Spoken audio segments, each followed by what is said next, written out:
Good morning, good afternoon, good evening. Thank you for joining our third and final day of the IBM Research Horizons Future of Climate event. I'm Haig Peter, manager of the IBM Client Center Think Lab here in Zurich, IBM Research, and your host for today. We are streaming this event live from around the world. Our Horizons event invites you to gain insights to IBM Research and engage with our world-class scientists. Today, we will be continuing the conversation around the future of climate with a focus on governments and NGOs' response to climate change. Please use this unique opportunity to ask your questions. On the right of your browser, you will see the chat section. Throughout the event, our scientists will address your questions. With that, and without further ado, let's start. I'm delighted to introduce our first speaker for today, Wayne Balta. Wayne is the Vice President of Corporate Environmental Affairs and Product Safety and Chief of Sustainability Officer here at IBM. Wayne, over to you. Hey, thank you. Hello to everybody all over the world. I am thrilled to open today's session of the IBM Research Division's Future of Climate event. And I mean that. I don't say that generically. And the reason I mean it is because I'm always thrilled when I get the opportunity to speak with the group of not just talkers, but doers, innovators, people who have the ability to create and drive constructive, positive change. So thanks for asking me to open the session today. Let me look back for a moment in time on the environmental issue. So the modern day environmental movement is considered by many to have really become started in the 1960s and the early 1970s. Rachel Carson's book named Silent Spring, the first Earth Day, the creation of the US EPA in that era, among other milestones. And since then, I have observed some distinct eras in the modern day environmental movement. First came an era of control. And I think that was followed by an era of prevention. Today, I think we're on the cusp of another era, and I would call that an era of innovation. In the early 1970s, our collective challenge around the world, it was to get control of pollution that was already occurring all around us. We had uncontrolled pollution to the air, to the water, and to our land. Some of you in the US may recall iconic things like the Cuyahoga River catching on fire or the recognition of waste at a place named Love Canal in New York. And as a result of that, in the US, in the early 70s, we saw major federal environmental statutes become enacted. The Clean Air Act of 1970, the Clean Water Act of 1972, Resource Conservation and Recovery Act of 1976, the Toxic Substances and Control Act, also of 1976. Imagine all that federal legislation getting done in a short number of years. And as we got better control over pollution at a societal level, well, then the policy imperative quite logically shifted towards prevention. We had in the US the Federal Pollution Prevention Act of 1990. The European Union enacted the Restriction of Hazardous Substances Directive in 2003, and the European Union enacted a regulation named Registration, Evaluation, Authorization, and Restriction of Chemicals in 2006. What did both of those things do? They limited the materials that industry could use in commerce in order to prevent pollution at its source. But that was all about 20 years ago. 20 years is a generation. So what about today? Today, I see an era of genuine innovation in front of us, and it's there for the taking. Now, why do I say that? Let's look at our lives today. Today, our lives and our world are flooded with data, and it's increasing exponentially. We're all aware of this. Much has been said and published about it. Now, When I was in school, data was mostly numbers, and they were pretty orderly, and they had some structure to them. That's not just the case today. Now, data means words in a PDF file, words from a scanned document, texts, tweets, photos, videos, and these things aren't necessarily orderly. They're unstructured. They come in different forms and contents. And furthermore, devices like sensors, well, they're enabling us to collect exponentially more data all the time. And in the midst of this, people are trying to figure out, well, what do these data mean? Who owns these data? Where can the data be found? Who has access to it? What can I do with the data? What other data should I collect, and how should I do that? With whom should I share my data? I think by now most of us are increasingly familiar with these essential questions. Meanwhile, and not surprisingly, several different tools have been developed to work on the data, and many of them come from the IT industry. An Internet of Things can be created to connect devices and wirelessly share information quickly across time and space. Analytics software can sift through data and detect patterns that we humans have a harder time seeing. Machine learning, an aspect of artificial intelligence, that can be used to ingest continually large and lots of data sets. So the machine gets smarter about it, and it does this on its own with natural language processing, another aspect of artificial intelligence. A device can listen to human language, conversation, and accurately understand it and turn it into data from which the device can learn and even reason. Then there's blockchain, another relatively new tool which can create an immutable shared record of trusted information among all parties who choose to be on the blockchain. It means radical transparency. So we have a lot of data and we have these IT tools. What are people doing with it? Wow, people have been doing some amazing things, and some of it's really important. People are advancing healthcare, increasing safety, improving disaster response and recovery. These things are really important. At the same time, some of what people have been doing with data and IT tools is frankly a little bit more geared towards consumerism.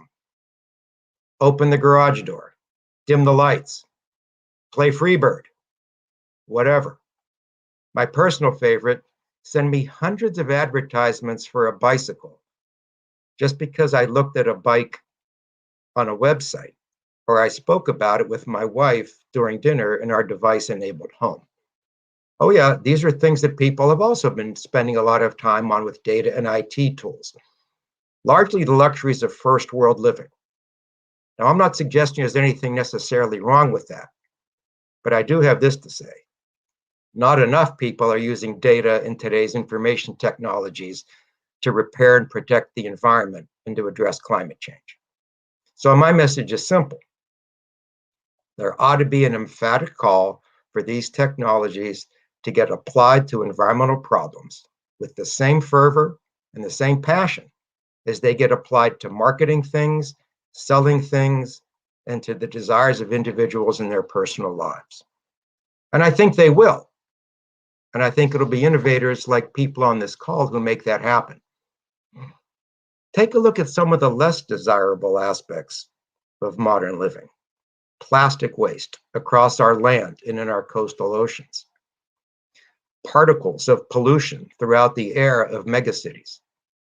Damage to sources of fresh potable water. Shrinking habitats and species. And a climate that is increasingly unfamiliar, changeable, and dangerous. We need to fix these things. So let me ask, if you had to fix something at your home or apartment, would you go to the store looking for an old hammer and a box of rusty nails? Or an old hacksaw? Would you say, hey, I'd like to buy a drill from the 1950s, please? Or some plumbing supplies from the 1970s? No, you wouldn't say any of that stuff. You'd want the best tools you could get today. So why aren't we constantly demanding that the best available tools get applied to fix the place where we all live. Now, many of these tools are technologies and they exist today, right now, and they're relatively as affordable as ever.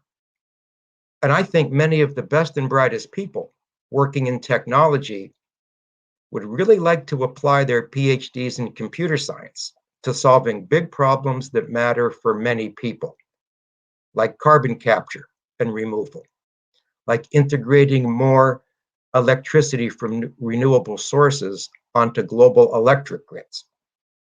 Okay, rather than just enabling us to buy more and more consumer things that get moved around the world. What's the challenge? I think the challenge is we collectively need a buyer who demands enough of these technologies for grand, large-scale environmental problems, like climate change. Plenty of entities buy these technologies today to make operations more efficient, more effective, whether they're businesses or governments. But there isn't a business named the environment. There isn't a government named the environment. So I think we all need to play a role. It reminds me of the Lorax. I speak for the trees have no tongues. Now, I don't mean to imply there aren't any existing uses or buyers of these technologies for environmental sustainability. There are increasing examples, and they are very impressive. They reveal what's possible, but this needs to become more pervasive. I increasingly see bright, intelligent people focused on what it takes to make sure the best tools get applied to today's big environmental problems to help improve this place called planet Earth where all of us live. And that's why, after majoring on areas of control and prevention, I do think we're entering a new era of innovation. And the imperative of climate change will propel it to the mainstream. People on this call are the people who will make this happen. You chose to be here. I don't think we have to wait for policy. Yes, we need research funding. I understand that and I agree with it. But we also have the ability to drive policy through discovery and invention. I'm optimistic. The glass is definitely half full. I wish all of you a most productive session today at the IBM Research Division's Future of Climate event, and I thank you for your interest in convening with IBM. Thank you. Back to you. Thank you so much, Wayne. Our first keynote session is titled The Science of Our Changing Climate, Getting Onto the Pathway to Sustainability. For that, let me introduce to you Donald Wiebels. Don is a professor of atmospheric science and director of the Center for Urban Resilience and Environmental Sustainability at the University of Illinois. From 2015 to early 2017, Dr. Wiebels was Assistant Director with the Office of Science and Technology Policy at the Executive Office of the President in Washington, D.C., where he was the White House expert on climate science. Don, it's a pleasure to have you with us. Over to you. Thank you. Appreciate the introduction. Because I'm a scientist, I'm going to start out with an overview of the latest science, or some of the latest science, but then we'll try to get into more of the policy questions. So could we have the next slide, please? So every day, almost every day, we're hearing about some kind of disaster, what I've begun to call unnatural disasters, because these are extreme weather events that are happening, weather-related events in some cases, that are happening now that would not have happened in the same way 20, 30 years ago. And it's because of the fact that our climate has changed. So whether we're talking about record wildfires, record heat waves, record droughts, extreme rainfall and associated flooding, or very intense hurricanes, including recent ones that have gone from Category 1 to 4 within a day in the Gulf because of the energy they're able to pick up from the very warm Gulf temperatures. So these are an indicator that climate change is affecting us all, and we'll get more into that as we go through this. Next, please. So every year there's about somewhere between 12 and 20,000 papers published relating to the Earth's climate and the changes that are occurring in it. And so it's not surprising, starting in about 1990, that scientists were asked to assess the state of the science on a regular basis. And we do it here in the United States through the National Climate Assessment, which started then. And in 1988, the Intergovernmental Panel on Climate Change was started by the UN. And the aim of all these kinds of assessments, whether it's those or those by the National Academy of Sciences, are in various countries, and so on and so forth, it's always the case that we try to bring together the top scientists to try to understand what is happening to our system. I just led two very recent assessments that are more focused, because we need to be worried about resilience and adaptation, and we need to get that very localized. So I led one a few years ago on the Great Lakes, and this year we have published one on the effects on the state of Illinois. And similar things are being done by other groups around the world as we try to focus in on all of this science and what it means to us. Next, please. So what do these climate assessments tell us? They tell us our climate is changing. It's happening now. It's happening extremely rapidly. In fact, let me make a comment about that. It's happening about 10 times more rapidly than nature tends to change the Earth's climate system. And that's based on looking back to the end of the last ice age and what has happened since, that the climate around the world now is changing much, much more rapidly than either humans or natural systems are used to. And that's what really makes this a problem. It's not just about a small temperature change, it's about very large impacts on our society. And those changes in the energy in the Earth system is resulting in the changes in severe weather. It's becoming more intense in many cases. Sea levels are rising, and the oceans are being affected in various ways. Both of those were probably much more important than looking at just the average temperature change, yet we tend to focus on the average temperature change. It's largely happening because of human activities and associated pollution, burning of fossil fuels, land use change, etc.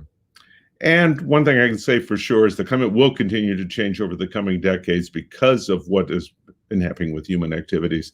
And how much that changes really depends on us. Next, please. So let's look very quickly at the temperature change. So this is globally averaged, annual average temperature. It's changed about a little over 1 degree centigrade over the last century. A lot of these graphs I'm going to show you were done for the U.S. National Climate Assessment, so they're shown in Fahrenheit for that reason. But 2016 was the warmest year in record, followed by 2019, 2020, 2017, 2015. We can safely say that this last decade was the warmest decade on record, and that the decade before that was the warmest decade on record up to that point, and the decade before that was the warmest decade up to that point. If we go back last 2,000 years to the time of Christ, we find that climate changes did occur naturally, but they were very, very small compared to the kind of changes that are happening now. And yet, if you look at that record that we get from various proxies of temperature around the world, you can still see things like the medieval warm period, where we had the Vikings were living in southern Greenland, and the Little Ice Age, which was a very important phenomenon in the 1600s, 1700s. Next, please. So if we look at the map of the change happening across the planet, we see that the land masses are having the largest changes, and that the polar region is the largest of all, that we're seeing 2 to 3 times the change in the polar region than we're compared to what is happening elsewhere. The oceans have a very large heat capacity, so they're changing a little bit slower than the land is, but 90% of the energy, 90+% of the energy is ending up in the ocean, and that's having an impact. If you look at this map, everything is warming except for a few places. There's some very minor cooling in Antarctica, but there's an interesting phenomena happening south of Greenland, and that is because of the changes in the ocean circulation. The ocean circulation is actually slowing down because of fresh water from all the melting ice in both sea ice and land ice. That is helping slow that ocean down and leading to less changes in circulation, such we actually have a cooling in that one little area. But overall, we're seeing this very significant warming happening around the world. Next, please. So I've mentioned extreme events.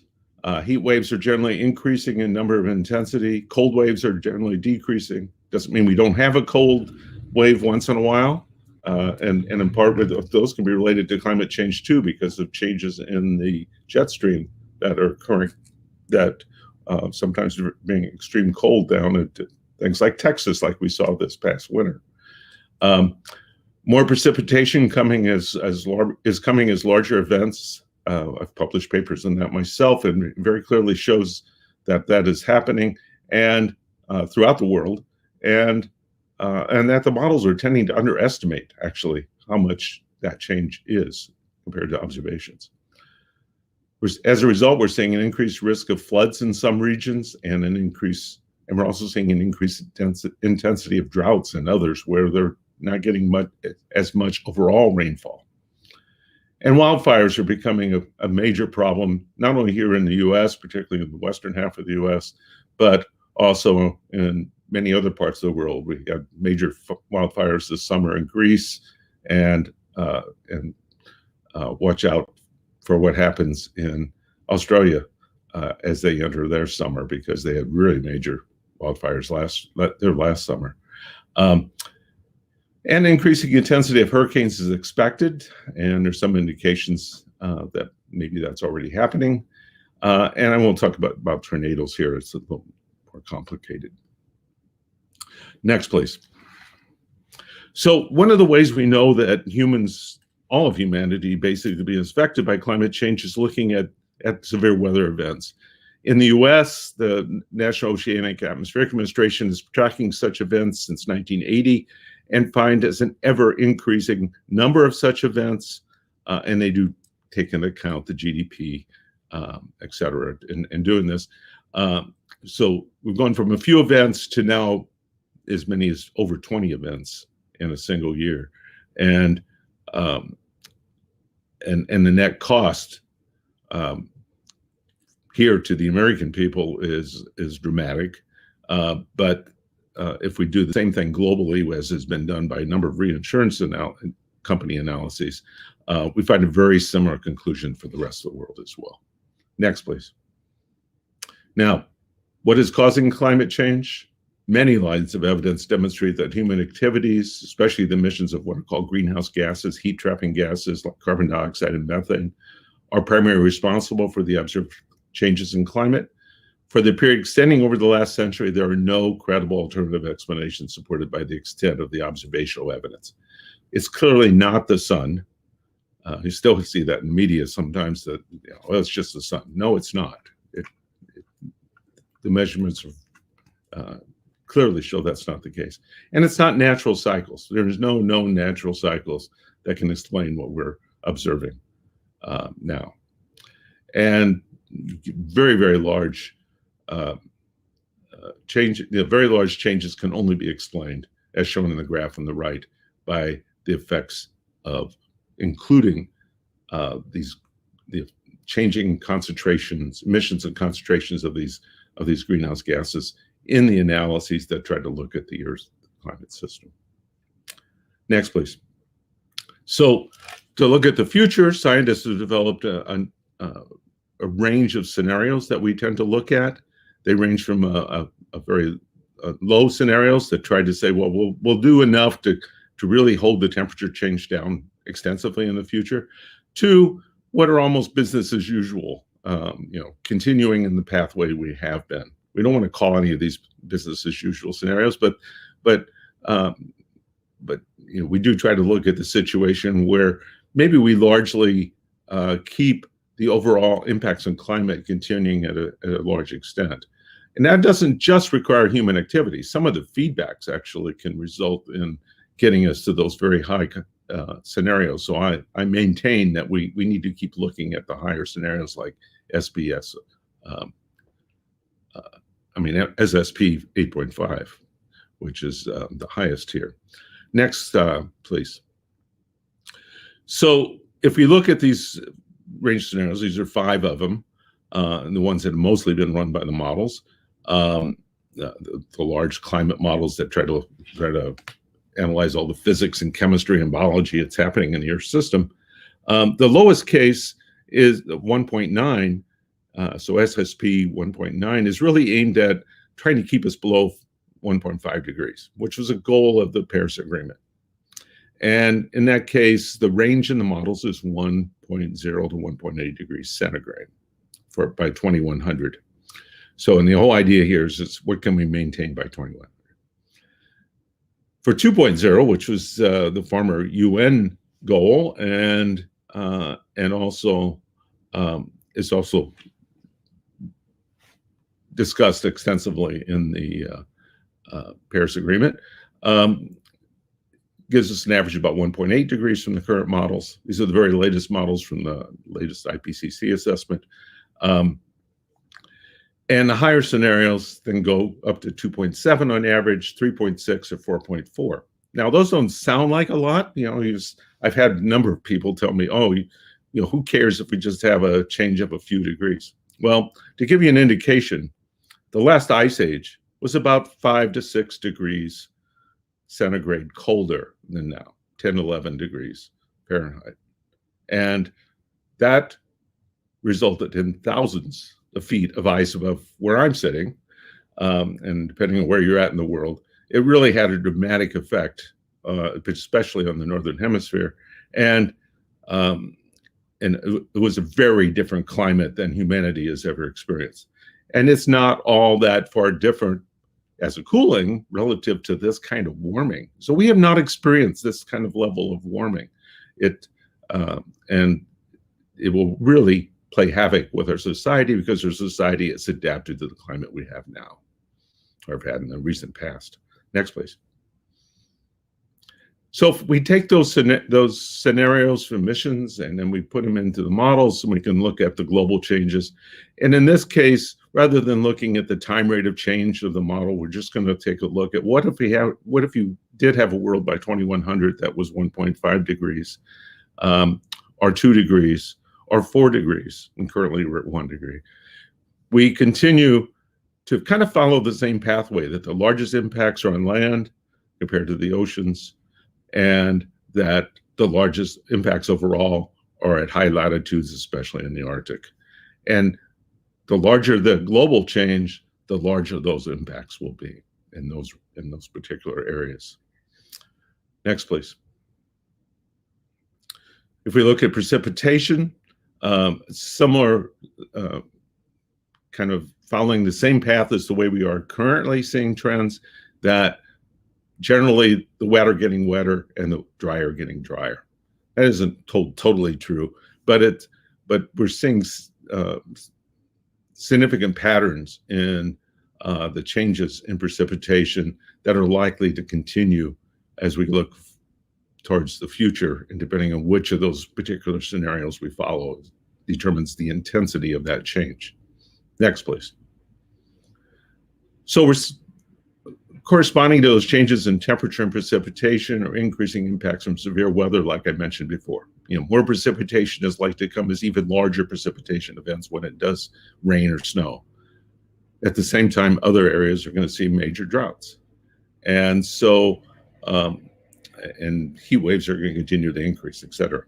Next, please. The oceans are also changing dramatically. We've already seen an increase in the oceans, ocean sea level rise of about 8 inches worldwide. And is currently at the highest rate of change as it has been in the last 2,800 years, based on looking at proxies of ocean levels. Corresponding to that, we're seeing a significant increase in nuisance floods, and also we could see an increase. So when there's a high tide, you get what's called a nuisance flood. We're seeing that becoming much more significant than it has been in the past.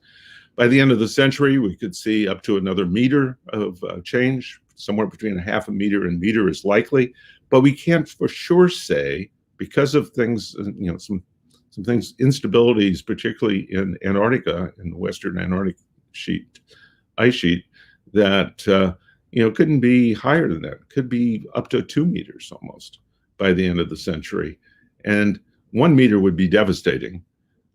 I don't know how humanity would deal with 2 meters. And at the same time, because of that increase in carbon dioxide, we're seeing acidification of the oceans. The oceans becoming less basic, which is resulting in potential impacts on shellfish and other life in the ocean. We don't know the full ramifications of that yet, and that's still developing as a major concern. And we have this changing ocean circulation that I mentioned before. Next, please.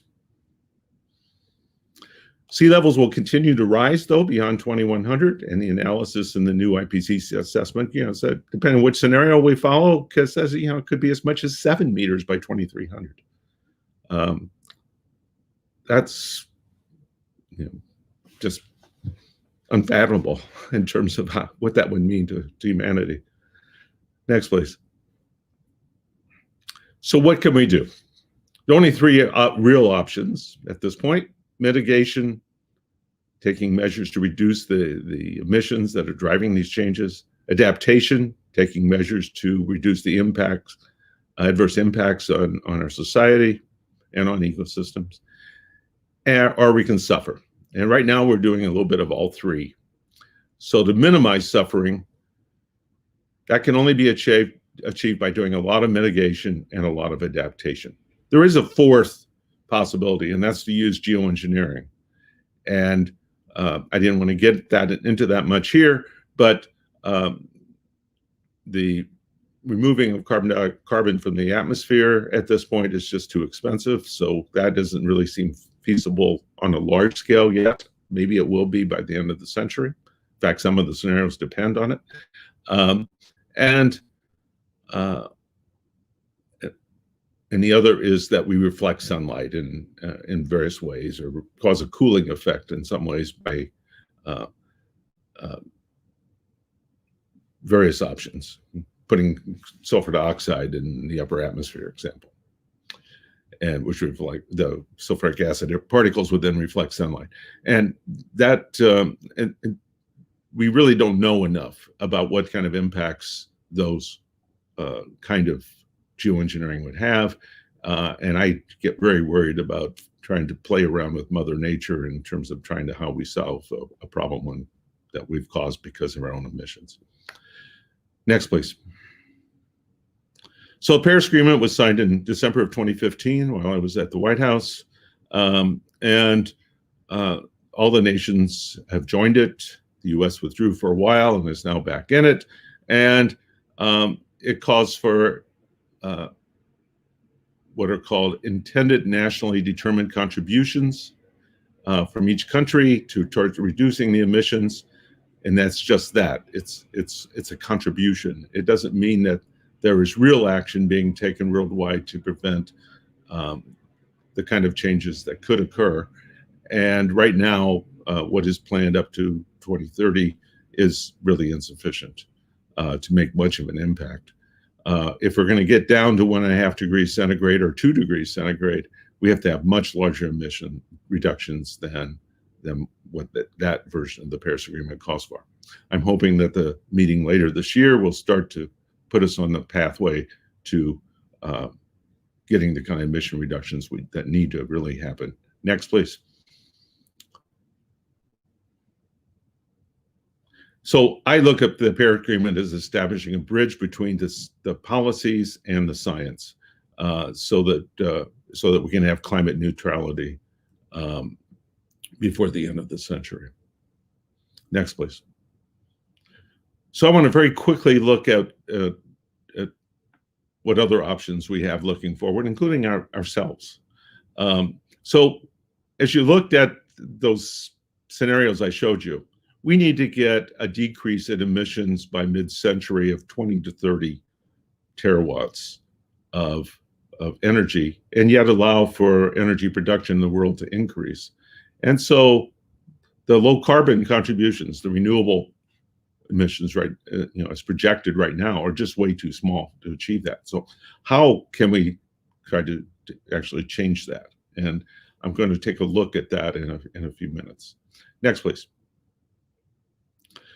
There's a lot that we can all do personally in terms of reducing those emissions, but also probably most important thing we can do is to speak up to our representatives, our policymakers, that can really put forward the kind of policy that we need to happen to really have an impact. And I'll leave it there for now. Next, please. I do want us to maintain a sense of hope. If we look at the changes that are projected to occur, they're quite depressing. And our future does depend on how we act to limit climate change. But I also feel that we can respond to the changes that are occurring. We just have to decide as humanity to really make this happen. Next, please. I'm going to quickly look at the energy sources. So, as you all know, today's energy is largely based on fossil fuels, and we do have some other contributions: nuclear fission, biomass burning, wind power, solar, which is the yellow, which I'm kind of leaving out of this initial discussion, hydropower, et cetera. But the vast majority of our energy comes from fossil fuel burning. Next, please. But if we look at the sun, and if we were to account for only that, we want to account for the amount of sun hitting the solar input affecting land, we still got 28,000 terawatts per year that is available. Now, if we were to take 2% of the land and say, well, okay, well, that we're going to use that to create solar power, then we're down to 560 terawatts. And the average efficiency, and this is a good efficiency right now, but my guess is it'll be a lot better in the future, you readily get to 67 terawatts. Now, let's go to the next graph, please, and look at 2050. So if we look at the energy demand for 2050, something like 30 terawatts, and you look at maximizing all the other potential sources of power besides fossil fuels, you can't reach that. But if you include solar and that 2% land mass converted to solar and 12% efficiency, then you easily can account for that. So it tells us we can solve this problem. Next, please. So I'm going to conclude with that. This is from the IPCC assessment, that the climate we experience in the future does depend on our decisions now, but I feel confident that we can solve this. Thank you. Well, thank you very much, Don, for these great insights. And there's quite a few questions actually in the chat. So we're going to go ahead and actually pose these questions. So I need to read them out from the chat. Were these rapid changes predicted by climate models, say, 10 years ago? Could long-term climate projections, even worst-case scenario, possibly be underestimating future changes? So, yeah, both questions I can spend a lot of time on myself. So I first started working on climate change. I started my career looking at the stratospheric ozone layer and studying atmospheric chemistry and air quality. I developed one of the very first major air quality models as well as one of the first major models to study the stratosphere. And the Montreal Agreement shows that we as humans can come together to do something. And so I have to go back to the models in the 1990s. We were already showing that humans could have a huge impact on our climate. And I have notes, or actually media, newspaper things where I'm quoted back in the early 1990s saying that we can solve this problem, but we need to get our acts in gear and get to reducing emissions. It's funny that all these years later I'm still saying exactly the same thing. So yeah, we've that aspect of the predictions. The models have greatly improved over that time period, and so there's so much more we understand. But yet the same basic conclusions are still there that we had then. Our understanding of severe weather is so much better, now than it was even 10 years ago. But all this is amplified what we were saying then.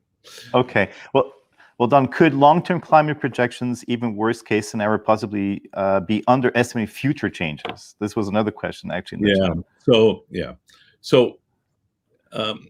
the big concern that I have, and I kind of alluded to this a little bit, I think we're going to be smart enough to not follow the highest scenario, that we're going to move enough away from fossil fuels by mid-century. We probably won't be totally away from fossil fuels, but at least enough away that I don't think we'll follow the high scenario. But my big concern is that the melting of permafrost, the fires that are wildfires occurring in the Arctic tundra, the wildfires that are occurring in the West and in Europe and Australia, and could happen in other parts of the world, could put enough extra carbon back into the atmosphere that we still end up following that high scenario. It's going to be hard to follow much higher than that highest scenario, but it's possible. And so, yeah, I have great fears about those things, but scientists really tend to be fairly conservative, so we don't like talking about our big fears. And so, we tend to try to not express. We're already expressing enough distress and as it is, so I kind of hesitate to go there. Okay, Don. Well, we have time for one more question, and the question is that you mentioned that the role of methane in climate change. At the same time, there's a lot of discussions about methane and sustainable efforts to control the methane emissions. Would that actually help us? Yeah, so I did papers on this almost 20 years ago with one of my students. So if we control methane, there's some immediate effect in reducing the climate forcing, because of the fact that methane has a relatively short lifetime compared to CO2. So the methane lifetime is about 10 years. It's a little more complicated than that because of feedbacks in the atmospheric chemistry, but roughly 10 years. Whereas carbon dioxide, the first E-folding lifetime, as we talk about it, is about 100 years, and the second E-folding is thousands of years. So so if you work on methane, you can have an immediate impact. In the long run, you still got to deal with CO2, but you could get in the short term get a reduction in the forcing, which would help the rate of climate change in the near future. So there are good reasons for going after methane, and in fact, the new IPCC assessment actually does put some emphasis on methane, which I agreed with and I'm happy to see. Ladies and gentlemen, Don Weebles, I want to thank you again for taking the time to be with us this morning. Very good insights. Thank you very much. Thank you for being with us. Yes, happy to. Thank you. All right, let's now move on to our next keynote, which will be presented by Lux Research. I'm delighted to introduce our next speaker, Arish van Berkel. Arish is Vice President at Lux and leads the energy research team.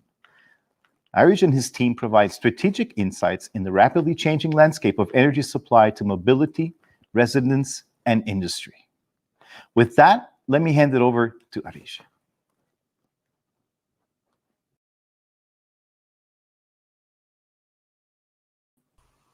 course, I do the traditional forgetting to unmute things. Thank you very much for the kind introduction. Just a question to the technical people. Am I sharing slides or are you?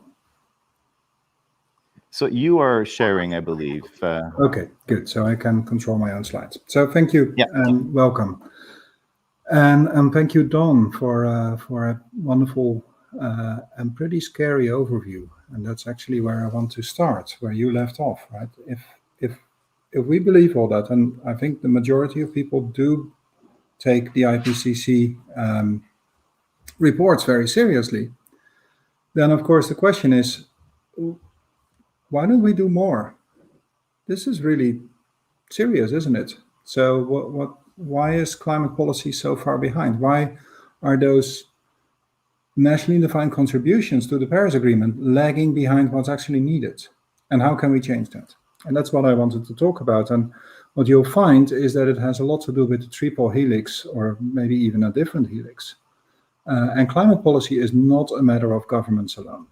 But first, let's take a look at those NDCs, right? The nationally defined contributions, or the intended nationally defined contributions, as they're also called sometimes. We've been reading those documents, not all of them, I'll grant that, but we've been reading the majority of them, looking at what governments actually plan. And if you start reading them, this can be a pretty confusing experience. For example, China writes that it actually intends to increase its carbon emissions. A country like Turkey, similarly, is going to increase carbon emissions. So that cannot be the right direction, can it? So it looks like countries are all over the place. Until you plot it like this. If you just look at what countries are actually trying to achieve, then what they're actually trying to achieve is two things at once. They're actually trying to reduce the carbon intensity of their economy, while at the same time growing their economy. Economic growth is another thing that kind of matters to most countries. And some countries are also at the same time growing their population. So if you take all of that into account and you look at the country GDP per capita, and you look at the carbon intensity of the economy, so the amount of kilograms of CO2 that's being emitted per dollar of GDP, then you arrive at a very interesting conclusion, which is that everyone's more or less on the same track. At different positions on that same track, but everyone's more or less on the same track. Equally, you can arrive at the conclusion that everyone's on the wrong track, right? This red line, that's my drawing, right? That's not a scientific picture here going through a kind of median of all the numbers, but just showing you that there is a pattern here. But this track doesn't quite lead to net zero. It doesn't get us where we need to be by 2050. A track that would get us there would look much more like this. And as you can see, it goes through zero. We actually need carbon negative technologies. We need to extract carbon from the atmosphere. And especially the countries that have a high GDP per capita, the rich countries, or countries that are going to be rich 10 or 20 years from now, need to be doing that. So there's a big gap between where we are today and where we need to be. And as mentioned already, COP26, the Glasgow conference in November, may well have a good impact on that. So that may be the change that's needed at COP26. But it still begs the question, why did we wait so long after the Paris Agreement to change the plans? Why did we make the wrong plans in the first place? And they're not entirely wrong. They're moving in the right direction, but they're clearly not fast enough. So why is that happening? Well, a lot of things are being done by governments. And if you look at these different levels of carbon intensity, you can kind of make a ranking of the type of measures that would be needed to drive down, or that would be optimal to drive down your carbon intensity. If your economy has a very high carbon intensity, like Congo, for example, you can see Congo moving along there. then the best thing you can do is focus on energy efficiency. It's a low-cost measure. It's often low-hanging fruit. Just reduce your energy demand, reduce your energy consumption, and make everything more efficient. But at some point, if you've driven down your energy intensity of your economy far enough, that will no longer work. You will still need to do energy efficiency, but you need to add other things as well. And the next best thing, the next optimal thing, is to add renewable energy sources. And Don has shown us the potential of wind energy, of solar energy. There's a lot of potential in wind energy as well. Some areas have great potential in geothermal. There are many options for renewable energy. So as you are going down and passing, let's say that 5 or 4 kilograms CO2 per dollar of your GDP type of carbon intensity of your economy, you need to start investing in renewable energy. And in fact, we are seeing that a lot of governments are doing that. India switched from coal-fired power, from investing in coal-fired power and planning to build additional coal-fired power plants, to predominantly planning to build solar power, for example. China, more or less at that mark of that $4 or $5 kilo per dollar. That's more or less the time when China started to switch and invest much more into renewable energy. If you drive the carbon intensity down even further, then even just looking at renewable energy doesn't really help anymore, because now you're hitting the limits of a couple of processes in your economy that don't really work with renewable energy, or at least don't yet work with renewable energy. For example, you may want to make steel, you may want to make glass or cement or aluminum.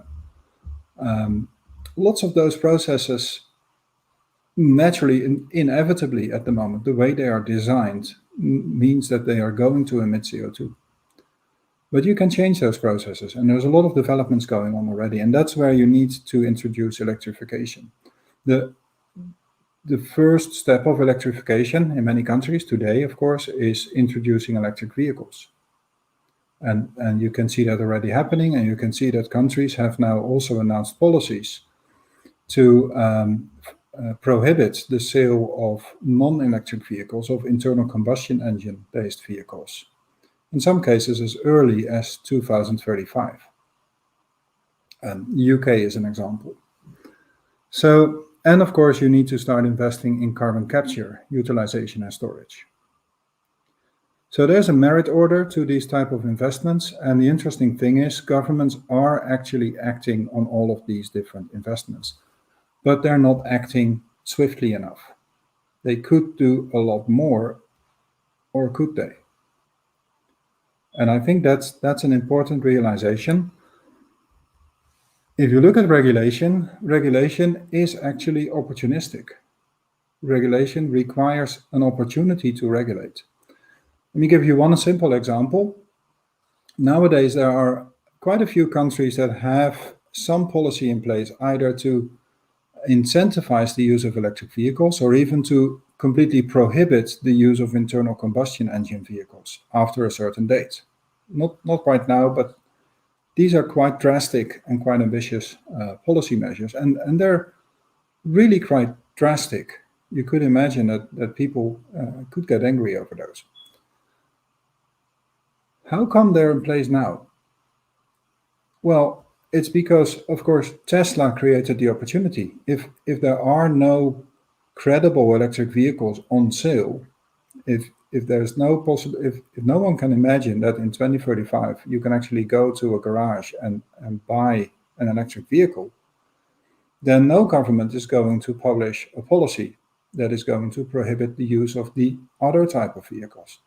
The alternative needs to be there, it needs to be credible in order for regulation to kick in. If there's no opportunity, regulation will not happen, because the impact of having no alternative on society is tremendous. How are you going to regulate as a government? How are you going to regulate the steel industry if there's no credible alternative for making steel, if the only way of making steel is emitting CO2, how are you going to regulate that industry? There's no possibility. It's not even possible to imagine that governments will say, well, we'll just not produce steel anymore. That's not an option. You have to create the opportunity. And that's exactly also where the opportunity for industry lies. It means that if you're investing in technologies that maybe are too expensive today, or maybe are a little bit out of the ordinary, like Tesla, when they were building their first electric vehicles, they were ridiculed by the industry. But they created the opportunity, and then things moved along. So if it's the industry's job to create the opportunity, then can you just create any opportunity? Certainly not. What you have to do is you have to work in the triple helix. And Don showed his slides about academia. Right? The triple helix is the coordination of innovation activities between universities or academia at large, industry and government. So government can regulate, government can create conditions under which new innovations can flourish and can be deployed. Government can also invest in universities, for example. University can create both the knowledge, the kind of new knowledge that's needed to develop new technology, but also feed and inform policy. And we've seen an excellent example of that by the previous speaker, by Don, where the IPCC is really having a tremendous influence on policy. And industry, of course, needs to align with what universities and governments are doing and needs to start producing in accordance with that general trend.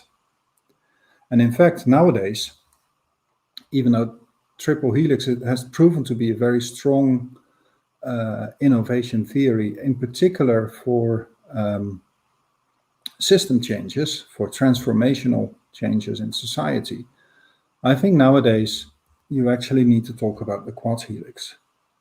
Because what we've seen now is that civil society is very active indeed and really keeping both government and industry very honest about what they're actually doing about the problem. And one example, of course, which called a lot of attention here, is the fact that Shell got taken to court by a group of NGOs, actually. And the court actually ruled that Shell was not doing enough against climate change. And this is a very interesting case because it shows a perhaps unexpected side effect of the Paris Agreement. So let's linger a little bit and see what happened here, what the court actually ruled. Basically, and this is called the so-called cellar hedge principle. So if you have a cellar hedge out on the street and you leave it open and you don't take any precautions so that people don't fall into it, and then someone trips and falls into it and hurts his leg, maybe breaks his leg or something, in most countries you'll be liable. And why will you be liable? Not because there's a specific law saying it's prohibited to open your cellar hatch that opens out on the street. You'll be liable because you didn't take a precaution that you could have expected to be normal, a precaution that everyone knows you should take, like just putting a sign next to your cellar hatch. Watch out, you could fall in. This principle was now applied to Shell through the Paris Agreement. So the court ruled Shell is not doing enough against climate change. This is evidently dangerous. And we have a common understanding about what is doing enough about climate change. We have a common understanding about what good care against climate change looks like. And that common understanding, in fact, is the Paris Agreement. You cannot get it much more common than that. Almost every country in the world has signed the Paris Agreement. So I'd say it's common. And the judge actually did say it's common. So now the Paris Agreement is actually affecting industrial policy. And that's the action of the quad helix.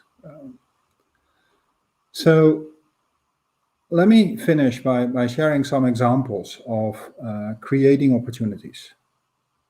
And creating opportunities, and thereby in the quad helix or in the triple helix, kind of proactively anticipating future policy changes, or even creating the opportunity for future policy changes, so that your investment, even though it's unprofitable today, is going to start your new business tomorrow, because you are aligned and you're actually enabling governments to act faster towards climate change. Here's one example about carbon pricing. So carbon pricing, as you can see today, is not too big, and I do apologize, my PowerPoint has thrown me a curveball here. Series 1 is the carbon price at Gen 1, Series 2 is anyone within the European trading scheme. So carbon pricing today, just the level set, is roughly $130 per ton in a country like Sweden, but in most countries it hovers around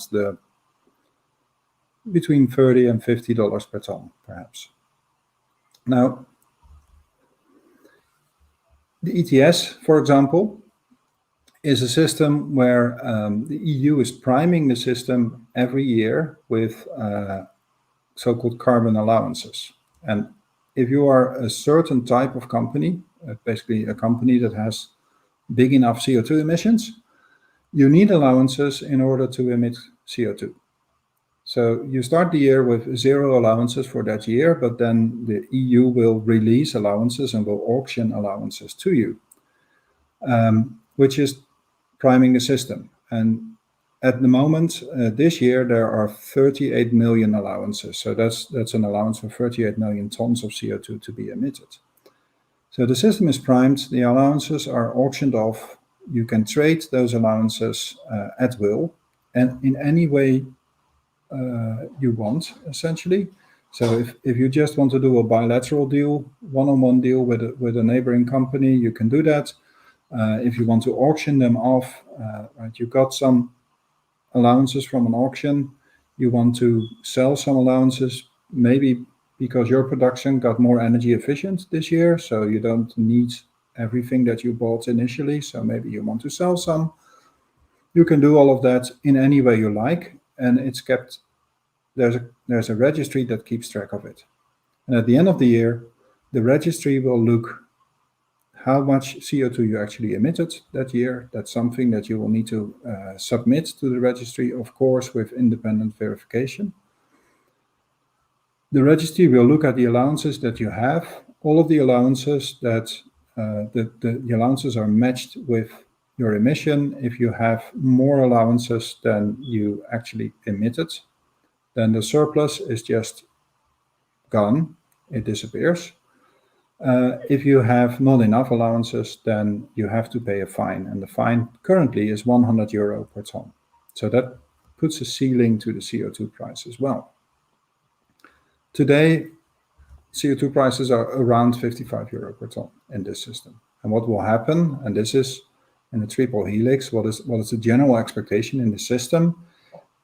The general expectation is that the EU will start to shrink along a certain path, this 38 million. So next year there will be less, the year after there will be even less, and so forth. And that, of course, should drive prices up, again, up until the ceiling of €100 per ton, unless that ceiling is changed at some point. So what does it mean for businesses? Well, we looked at that, and we identified the so-called critical carbon price. What is a critical carbon price? Well, if you're a business and part of your production means that you're emitting CO2, then today you probably have a certain margin, a certain profit that you make from your operations, and that margin and profit will diminish as you have to pay for emitting carbon.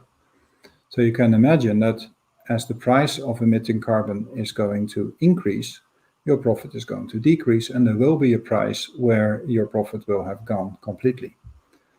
And that's what we call the critical carbon price. And that's what you can see on the horizontal axis here. And on the vertical axis, we put the cash flow, the cash position, essentially for companies as an indication of how easy it would be for companies to invest their way out of a predicament, out of, for example, emitting too much carbon.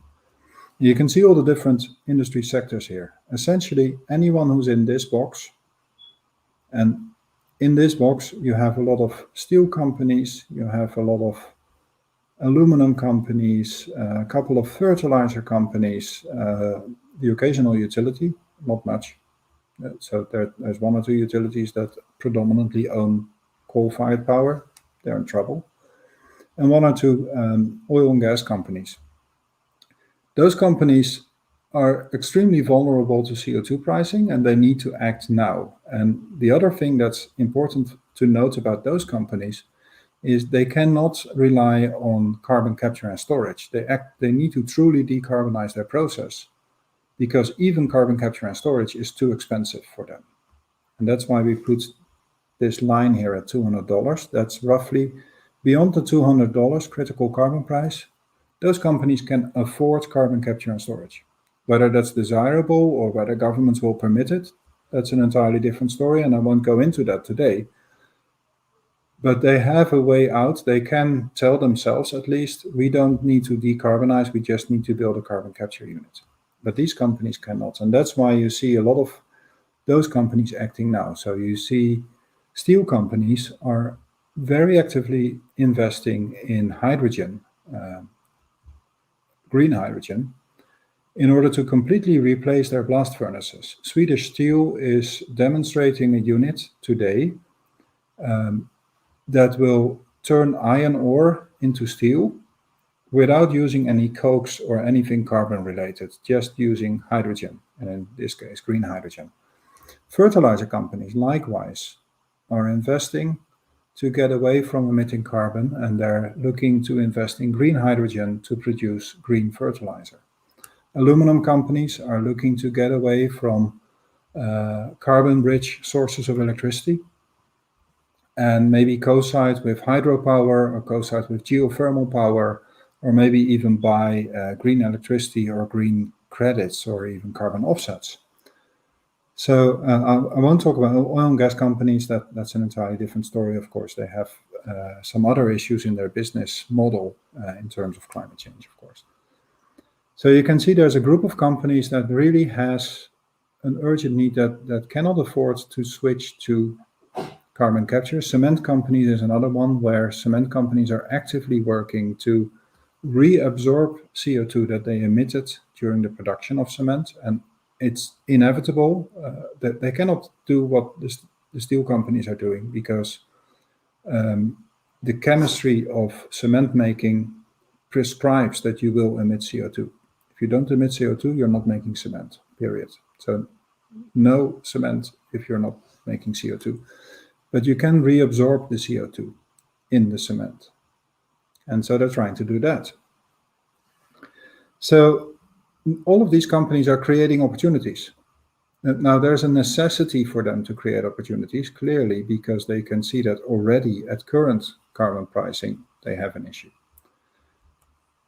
Here's another example where a company is creating an opportunity for a longer term necessity. And this is about synthetic aviation fuel.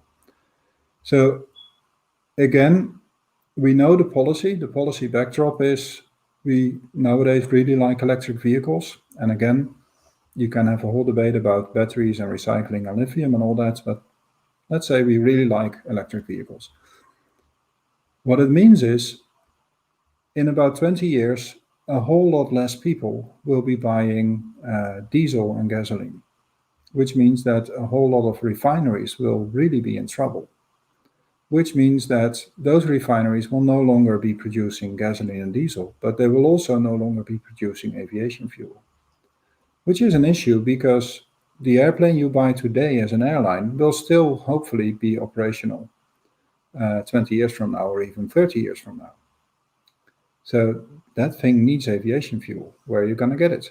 Well, here's a company called Nordic Blue Crude. They awarded a front-end engineering and design study. And now that's really important to note, because a front-end engineering and design study is not cheap. A front-end engineering and design study will cost about 10% of the investment that you eventually have to make into a full-scale factory. So this is a significant investment. They're actually doing stuff. They're spending real money, and a lot of it. So they awarded a contract to Aker Solutions, engineering company, in May this year to design a unit, and that unit will use direct air capture, so we'll grab CO2 from the air to make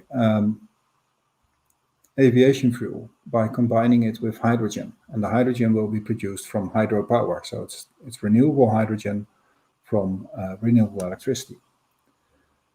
Now, if you look at that, that's just way too expensive. There's no sane airline is going to use this fuel, because that fuel is going to be so much more expensive than the current airline fuel. On the other hand, if this works, it shows governments, and that's where you get into the dance. That's where you get into the dance in the triple helix. It shows government that there is a possibility to outlaw aviation fuel from refineries. So on top of outlawing internal combustion engine vehicles, governments could decide to also require that airlines are using this synthetic fuel, this carbon neutral fuel. And they're not doing it today because it doesn't exist. How can you prescribe, how can you insist that companies are using something that doesn't exist? But once it exists, they could enforce it, of course. Last example, looking at the carbon capture and storage projects in the UK. So here, these are just a couple of the projects, because there are more projects, but I don't have, I don't want to talk about all of them. I want to talk about these three. This is a consortium of companies. You can see BP is there, Eni, Equinor, the Norwegian oil company, Total Energies, formerly known as Total, but they are switching away from oil towards energy. Shell is there, and UK National Grid, which is the operator of the energy infrastructure in the UK. So they're all there, and they're looking to build three major infrastructure projects. When I say major, you should imagine that the eventual investment in this project, in the combination of these projects, could add up to $40 billion. That's major, but it's still not as major as what Exxon has been suggesting lately, which is that the US companies plus government should be investing $100 billion in the Houston Canal area for building a similar infrastructure, just a bit bigger. So what are they going to do? They're going to build a 10 million ton per year CO2 pipeline so they can move CO2 around. They're going to build a 2.1 gigawatt power plant with carbon capture. And that power plant will be the launching customer of the CO2 pipeline. So it will use about 10% of the pipeline, maybe 15% if they have a very productive year. Same thing here. So this is T side. Then there's on the Humber side, they're going to build an even bigger pipeline. They're going to build a so-called blue hydrogen production facility, which turns natural gas into hydrogen and then stores the CO2. That is the result of that production. And they're going to do bioenergy carbon capture and storage at an existing power plant there, which is owned by Drax. So that is burning biomass to generate electricity and then storing the CO2. So that's an actual carbon negative technology. Trees are growing, the trees are absorbing CO2. The absorbed CO2 is released if you burn the biomass for energy, but the released CO2 is then not emitted into the atmosphere, it's actually stored underground. So you're taking CO2 out of the system. And to top it all, they're going to build an infrastructure on the North Sea, because after all of this CO2 needs to make it into those reservoirs, needs to be stored somewhere, and the idea is to store it in depleted gas wells. Again, these people are doing real stuff. They're doing a FEED study. They're not yet building, but they're doing a front-end engineering and design study. And the front-end engineering design alone is costing about 318 million And there's some government support there. It's 30% government support, but it's 70% funded by these companies. Now, why is this a good idea? This is a losing business proposition because everyone agrees that moving CO2 around like this, capturing and storing CO2 like this, will cost roughly $80 to $90 per ton. And the current price of emitting CO2 is $50 per ton. So nobody's going to pay for this, right? Who would want to pay $30 extra to solve a problem that you can solve at a lower price? Why would businesses do that? Well, they would because they anticipate that the CO2 prices will increase, and actually the UK government intends to increase CO2 prices even faster than the EU. They want to be ahead of the EU. That's one of the perks of having Brexit. But also, the UK government has announced a substantial plan to convert the entire UK gas grid to hydrogen. So they're going to connect every home in the UK to hydrogen, and the hydrogen that they need for that will, at least initially, and initially means for the next 30 or 40 years, be blue hydrogen. So these companies also know that this will create a huge demand for carbon capture and storage. So if they trust this resolve of the UK government, then their current investment, even though it is a foolish investment at the moment, is going to be a really smart investment in the near future. And that's why they're doing it. And it also works the other way around. And this is the dance again. It also means that the UK government is emboldened in their initiative to change the entire gas grid to hydrogen, because they know that companies are working to create the necessary infrastructure to actually make that happen. So with that, just a couple of summary notes. You need to invest proactively, and if you're a business, you will also need to take investment decisions into something that you would never normally, according to your own investment norms, invest in. You will need to fund losing business cases. But you'll do that because you can prove or assume, or at least be reasonably certain, that that currently losing business case will be profitable in the near future. And to do that properly and to have that confidence, there's a dance between governments and industry and academia. And so you have to be at the dance, go to the prom. You have to really be there and participate in it, which means a lot of talking between industry and governments as well. And everyone needs to be participating in that and exchanging ideas and get a reasonable confidence in the direction we're all going. And then finally, the quad helix is really important. And that's not a triple, that's the quad helix. So there are NGOs, there is civil society that is chiming in right now. And you need to listen to them, and you may well end up in court like Shell did. And that is actually also another way of emboldening and reinforcing that strategy and making sure that you are certain that the business case that you are reluctant to invest in today because you are everything shows that you will lose money on it, is actually the right path to take for the future. So I'll leave you with that, and I'm of course open to questions. Thank you. Back to you, Peter. Thank you so much, Harish. Thank you for this great insight and great presentation. Now, we do have a question in the chat, so let me ask you this question right away. It says here, do government policies also talk about training and incentivizing the workforce to help them gain relevant skills to pivot to these newer industry trends? Can you share any examples? Yeah, so that's a very good question, and it's I don't know who asked the question, but it's very relevant indeed. And let me give you two examples. Now, first of all, training, yes. So governments need to start changing their universities as well. And one example is a big investment in the EU right now to boost the electrochemical knowledge of universities. So we need more electrochemistry professors, essentially. And that will trickle down into the rest of the workforce as well. So you'll have that at university levels, but then also at polytechnics, etc. Why is this really important? Because employment is another big limit, is imposing a huge brake on regulation. And there's two examples here. One is Poland. Poland in the EU has been resisting the Green Deal a lot. Is that because the Polish are somehow immune to climate change or something like that? Or maybe they like it a bit warmer in their country? No.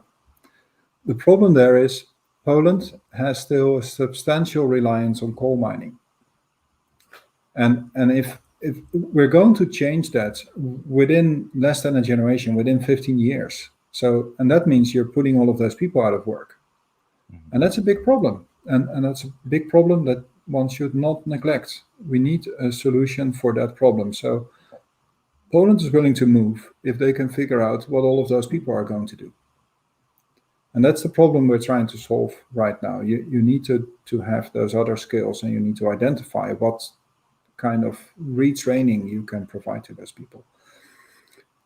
Exactly the same story is happening in Canada. And I actually was at the Berlin Energy Transition Dialogue earlier this year, where a representative of the Canadian government actually made that very remark and said, look, when the cod was disappearing from the Atlantic, I saw that all of the fishermen were being put out of business. And it was no fun. So now, if we're going to switch away from oil, we'll see the same thing again. So now all the fishermen that became workers in the oil industry are going to be put out of business. And I don't want that. So I need to have something else to offer them. I need to be able to retrain them before I can start really putting the heat on for the oil industry and changing that industry. So this is really important. Governments are working on it. I think they're a little bit behind. We need to, again, if there's no opportunity, if we don't know what to train those people for, we're kind of stalled. Again, we need companies to move in and say, hey, I could use those people because if I can train them to do this thing, build solar panels, whatever, then this would be really good. So already with all the initiatives that we are started and all the efforts that the governments are making, we really need to also to consider on what will be the next step and what type of education we'll have to provide to them. Indeed. Well, I want to thank you once again. This is all the time we have, unfortunately. Again, Arish van Berkel, thank you very much for being here with us today. Much appreciated. All right, thank you for having me. Thank you. Okay, so now we're going to go for a little break. We're going to take a 5-minute break, and we will continue with our next keynote speakers. Thank you.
Welcome back. I'd like to just refer back to day one when Solomon was talking about the accelerated discovery for climate. Now, we saw that we have this cycle where we learn, and from what we've learned, we build on hypotheses, which bring us to models, which allow us then to iterate. And this is a cycle that goes on. Now, we've looked at two areas in day one and day two, which one was on mitigation, where we looked at the discovery for carbon capture and carbon performance, which actually leads us then to applications that we can apply on them. We also looked at how we can do the adaptation of it.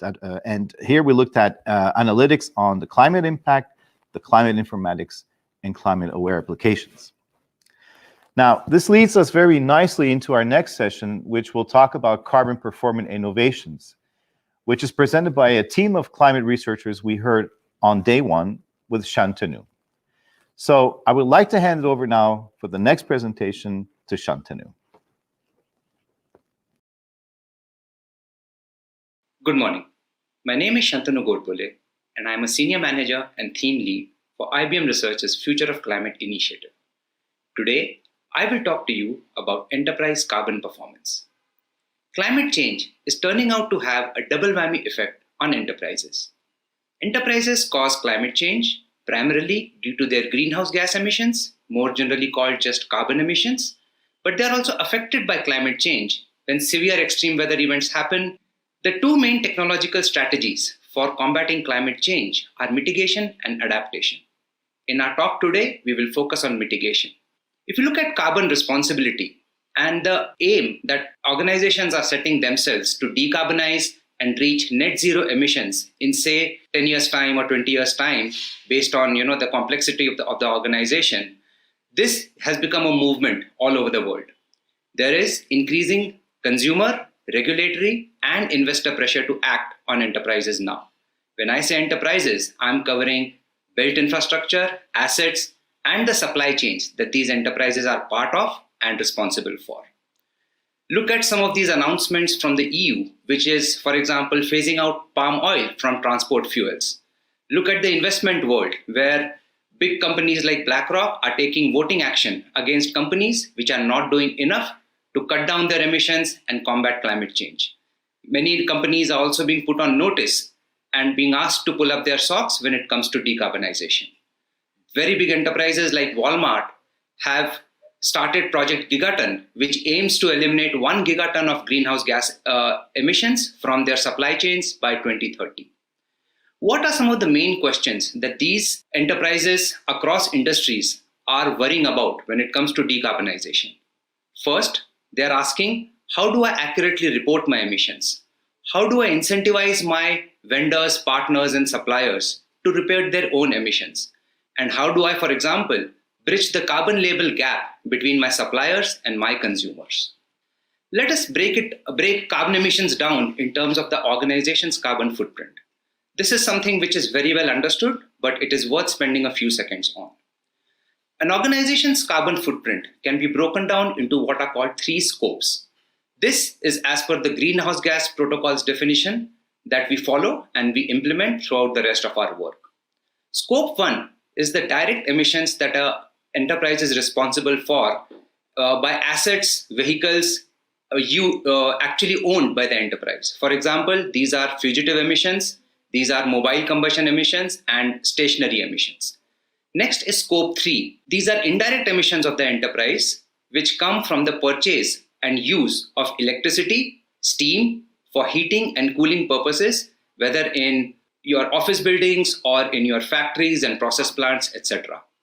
Finally, scope 3 are the indirect emissions that a company is responsible for, but which occur outside your organization's boundary. These are typically supply chain emissions from your vendors and partners and suppliers, which could be upstream or downstream from you. Scope 1 and scope 2 are the two kinds of emissions which are reliably measured and can be inferred and calculated based on primary data, which is typically available in building management systems, ERP systems, etc. Scope 3 is a very hard beast because all of these emissions are occurring outside your organizational boundary. and you typically don't have control over the other players in the supply chain, whether for competitive reasons or otherwise. Nonetheless, there are some subcategories of scope 3 emissions where some reliability and some kind of estimation of emissions can be accurately done. At the end of the day, the scope 1, scope 2, and scope 3 emissions are reported to organizations like the CDP or the Carbon Disclosure Project, and pretty much 90% plus of enterprises have been doing this reporting now over the last few years, and this is only going to accelerate over time. So how do we go from carbon accounting to carbon performance, which is what we are really here to talk about today? We can look at an enterprise, or we can look at the business processes that the enterprise engages in. Let us look at this 3-layer stack diagram from top to bottom. At the top, you have the enterprise scale, enterprise reporting, and these goal settings of carbon emissions, right? Reaching net zero by say 2030 and things like that. One level below are the organizational units where the reporting roll-ups happen and the finance and execution and the strategies are set in those organizational units. At the bottom, you have the base business processes, which is your built infrastructure, your assets. These could be your factories, your machines, your equipments, and finally the supply chains that you operate in. These could be transport networks, logistics networks. These could be the flow of inventory and spare parts across the supply chain, all the way to end consumer, depending on the industry that you may be in. If you look at the same diagram bottom up, you can see that you can start with a process-centric view and aggregate it upwards towards your enterprise scope 1, scope 2, and scope 3 emissions, whether for reporting purposes or to take decisions around carbon optimization, carbon reduction, and carbon performance. So as over the next few years, business performance will help companies grow, change in size and shape and footprint. So also accounting and carbon reporting go hand in hand with that, which is what we call carbon performance, to say that it's not just important to accurately account for your carbon emissions, but also you need to optimize it, reduce it, and eventually be carbon performant in all your applications, your supply chains, your data centers, etc. So the cycle of carbon emissions reporting and performance is that first you gather the data, you collect it from your primary data systems wherever you can, or you estimate it using averages, but this needs to be done transparently. You report this, you benchmark it against your others in the industry, and then you try to optimize it by running programs for optimizing your building energy consumption or purchasing more renewable energy, etc. And then you go back to the loop of gather, report, benchmark, and optimize. Let us see an example of this 3-layer diagram where you can start at an enterprise level or at a business process level and either go up to down or down to up. In this case, let us start at the bottom and let us look at one specific category of an enterprise's emissions, which is, for example, say a vehicle fleet that it owns. So this could be a logistics company or otherwise. So in a vehicle fleet, the primary greenhouse gas emissions will come from the burning of fuel, which is used, and these vehicles are then used to transport people, equipment, finished goods, etc. So the primary data in this case is going to be the amount of fuel consumed, the distance traveled in miles, depending on the data availability, etc. Now, if this is there at a fleet level and you aggregate it upwards, you can then start identifying hotspots and see whether it is maybe the kind of fuel used, and this of course varies from country to country. You can, as you aggregate and do it at the enterprise level, you can immediately start identifying these hotspots, and those will become your targets for investment, where you may choose to purchase cleaner fuel and things like that. At the end, all of it rolls up at the top layer at your enterprise scale. Maybe there's a dashboard, or there's a way where you are kind of, this will be your scope 1 emissions. In some cases, it could be scope 3 emissions, which is your vehicle fleet. And how is that contributing to your overall organizational footprint? And do you need to do something about it? And, all those kind of things. So with this example pattern, this can actually be used in other kind of asset classes. So for example, the retail industry or the supermarket industry, for example, in the US, has hundreds or maybe thousands of stores, and there are refrigerators in the stores which are responsible for fugitive emissions. So the usage of refrigerants, etc., leaks some very potent greenhouse gases into the atmosphere, which are a few hundred to a few thousand times more potent than carbon dioxide in their global warming potential, as it is called. So this example of having this enterprise scale view, operational view, and business process view, with this example of vehicle fleets, you can extend it to, say, refrigerants, you can extend it to built infrastructure, you can extend it to energy consumption, electricity consumption across, say, your how many of our office buildings you have, etc. So this drives insight and action across the organization, and you can take this view scope 1 at a time, scope 2 at a time, scope 3 at a time, or you can slice and dice it through your asset classes as per this example. Next, let us look at the technical strategy that we have been developing from a carbon performance perspective. Keep the previous example in mind, and we'll build up some more interesting technical strategies around that. So we have a few building blocks at the bottom of this slide, which are our carbon accounting APIs. This is table stakes, and this is an implementation of the greenhouse gas protocol, which, as I mentioned, pretty much is the reporting standard that 90+% of companies over the world use. So the carbon accounting APIs that we have our own custom implementation of contain scope 1 direct emissions, scope 2 indirect emissions, scope 3 indirect emissions, but not all scope 3. We limit to the travel and transport kind of categories. We obviously use reference data from IPCC, IEA, EPA, etc., these kind of regulatory government trusted sources. So these carbon accounting APIs are not just a simple calculator. They have a lot of data quality checks and AI built into it, which can figure out missing data and improve the data quality and make the carbon accounting more accurate. And then that becomes a building block, which we then feed into the next layer, which is the AI-driven data augmentation. Obviously, along with the carbon accounting APIs, another important building block for us is geospatial and weather data, which again, we have a large repository and an engine which can ingest it at scale and make it scalably available for various applications. The next layer on top is, as I was talking about, the data quality enhancement. And in some cases, when we do GHG downscaling using spatiotemporal data, say, remote sensing satellite data, etc., there's a lot of AI-driven data augmentation that we do in this second layer. Next comes a differentiated technology layer where we have 3 parts to it. But today I will talk specifically about emission hotspot identification, which is really an anomaly detection problem. And I will talk about building model ensembles for greenhouse gas emissions across space and time resolutions. Let's look at these examples one by one.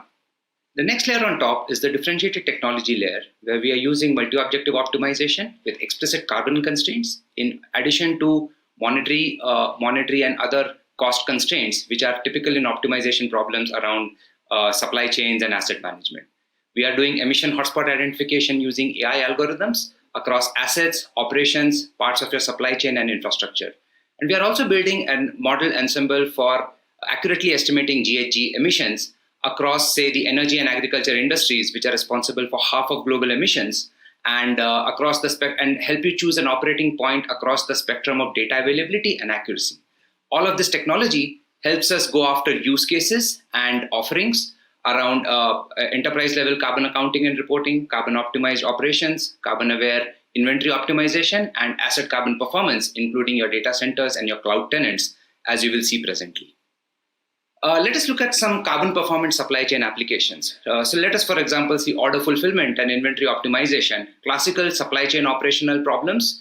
And we are seeing how we can explicitly account for your carbon emission savings today and help reduce them and optimize them further by introducing a knob around carbon emissions. And we have some very interesting early results in this space. On the left, you see order fulfillment and the order management problem, which is that we buy, say, t-shirts and shoes from a store and through e-commerce, and they are fulfilled from maybe retail stores or distribution centers or warehouses in various locations. And the problem to solve there, the optimization problem to solve there, is how to efficiently, at lowest cost, get them over to the customer within the specified time periods. We are finding that by adding explicit carbon emissions, which accounts for whether the mode of transport is truck or air and so on, how can you actually give an optimization knob and a choice to a customer to say that they are willing to wait for another day, but they would like to reduce carbon emissions while also ensuring that the retailer and the e-commerce company meets their carbon emission SLAs while keeping customers happy. On the right-hand side, you see inventory optimization, where there are these large heavy industries, for example, have a lot of assets and spare parts in their inventories and warehouses. As they get used beyond a particular reorder point, a certain reorder quantity needs to be ordered so that these are replenished and they will come over various modes of transport, traveling various distances. But what we are now finding as a very interesting new use case is that if you start explicitly accounting for and optimizing for carbon emissions through the emissions of the vehicle fleet, as we have already seen, or the emissions of the act of storing inventory in a warehouse, all of that can also start explicitly be optimized for a very delta additional cost, as the case may be. Next, let us take a look at another interesting emerging workload or business process for enterprise level carbon accounting and performance. Cloud tenant carbon accounting has become an important issue as more and more enterprises across industries are moving to the cloud for their IT workloads, whether it be public cloud, private cloud, or hybrid cloud. And there are some very specific cloud characteristics that we are working on to extend the GHG protocols ICT guidance to account for multiple tenants, multiple services, resource sharing, all of that which happens, say, within a data center, where, of course, scope 2 emissions are well understood. But even cloud tenant carbon accounting, the goals that we have set for ourselves are being able to calculate the energy and the carbon footprint per tenant, per application, per service. And this should be programmable and dynamic with insight and ability to optimize and improve your carbon performance over time. Our vision is an environment-aware hybrid cloud. So on the left, you see that today the hybrid cloud is heterogeneous, distributed, and open. And on the extreme right-hand side, you see that our vision is to make it environment-aware using technology innovation that I'm briefly mentioning in the middle, which is to have carbon-aware controllers which can dispatch jobs across data centers based on renewable energy, carbon intensity, carbon footprint, coordinating the placement of VMs and containers to optimize the utilization and the PUE, which is get the same performance for less carbon footprint, and having energy efficient data centers by using AI techniques to deploy intelligent dynamic cooling, heat extraction and offsetting, and similar technologies. One of the things that also we have started building is tools and services for quantification, transformation, and migration practices for helping clients move to the cloud in the first place, again, across the entire gamut of hybrid cloud. With that, I will pause here today, and I'll be happy to take questions. And thank you for the opportunity to talk to you. It has been a great pleasure. Thank you once again. Thank you so much, Shantanu. Now let's hear from the rest of the team with Stacy, Matthias, and Rodrigo, who will be talking about accelerating the discovery of carbon materials. As we've discussed over the past couple of days, even if we could stop emitting carbon dioxide and other greenhouse gases today, the planet will continue to warm for at least another decade because of the carbon dioxide that is already there. To avoid the worst outcomes of a changing climate, we need to combine an efficient local carbon capture process with a global initiative to store it for the long term. One of the most promising approaches is storing carbon dioxide in geological formations. Governments and businesses are called to action for jointly exploring the best geological storage conditions. Potential for carbon dioxide storage varies widely depending on geolocation and reservoir conditions, so better scientific discovery tools are needed to optimize carbon dioxide sequestration based on the existing geophysical conditions. At IBM Research, we have developed discovery technology for exploring carbon dioxide storage based on simulation of fluid flow in rock at microscopic scales. It is at these small length scales where the physical and chemical processes of carbon dioxide trapping and mineralization actually occur. With a better sequestration science at the pore scale of geological formations, it will be possible to design and optimize storage methods before they are applied at large scale. This approach will save time and money and greatly improve our chances to convert and store carbon dioxide efficiently, safely, and for the long term. Rodrigo Neumann from our research lab in Rio de Janeiro, Brazil, will show you how we can investigate carbon dioxide underground storage with our scientific discovery and simulation tools. Today, I'll be discussing the geological storage of carbon dioxide, which prevents it from being released into the atmosphere. We can store CO2 by injecting it into abandoned oil and gas reservoirs, saline aquifers, and other rock formations, or use it in industrial processes that have a net negative carbon footprint, meaning that they store more CO2 than they release. There are several microscopic mechanisms which we can exploit to trap CO2 inside a geological formation. In structural trapping, CO2 is injected below an impermeable cap rock layer that prevents it from floating up to the surface and escaping into the atmosphere.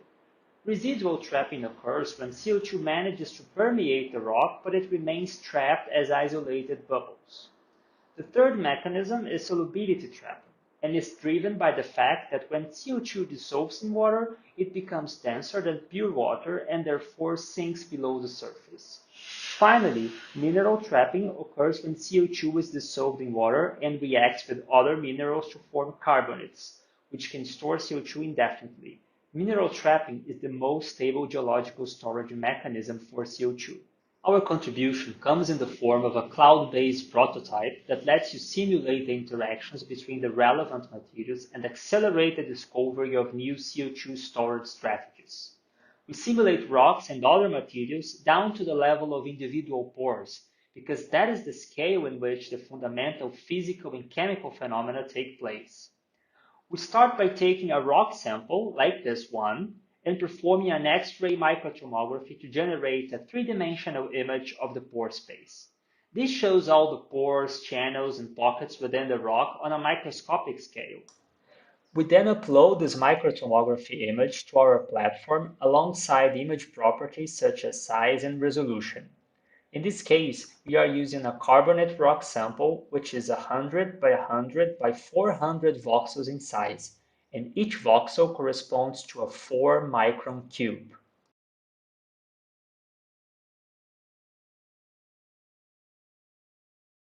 Once we load this image onto our platform, we can visually inspect the rock microstructure, here represented in grayscale levels.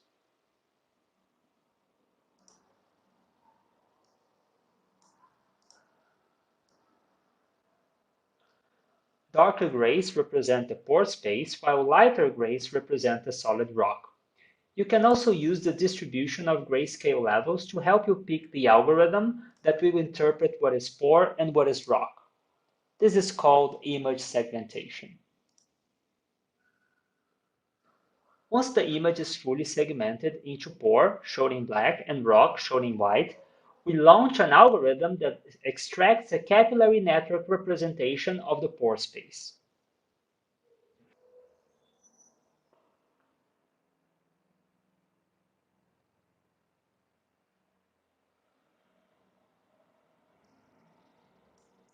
Our tool shows the pore structure color-coded by the capillary diameters. So the purples are narrower channels and the yellows are wider channels. The tool also shows relevant information like the distribution of capillary diameters across a rock, which can be useful for understanding whether this rock is a good candidate for CO2 storage. This connected network of capillaries is the fundamental geometric representation on top of which we deploy the physics simulations.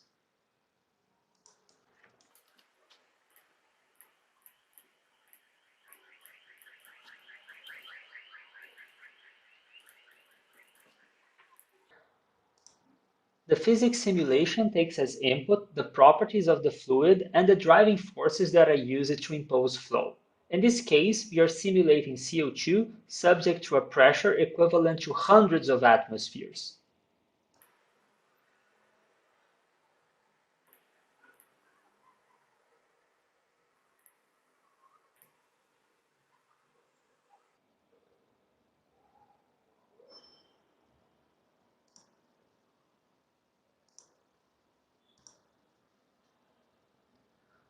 Once the simulations are completed, we can visualize and compare the pressure fields, the flow rates, and flow speeds at each point inside the rock.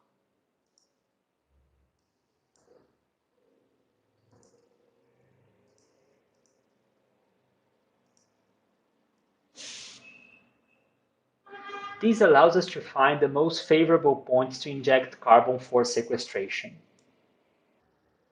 We have extended this methodology to enable the simulation of two fluids, such as water being pushed by supercritical CO2, as you see in the video. We are also incorporating the effects of chemical reactions that can alter the pore structure to simulate the mineral carbonation process. With that, we will be able to simulate the full range of physical and chemical processes that can enhance CO2 geological storage and accelerate the screening of mineralization additives. This simulation ability will allow users to optimize the CO2 storage efficiency. If you want to test the tool with your own rock data, please reach out to us.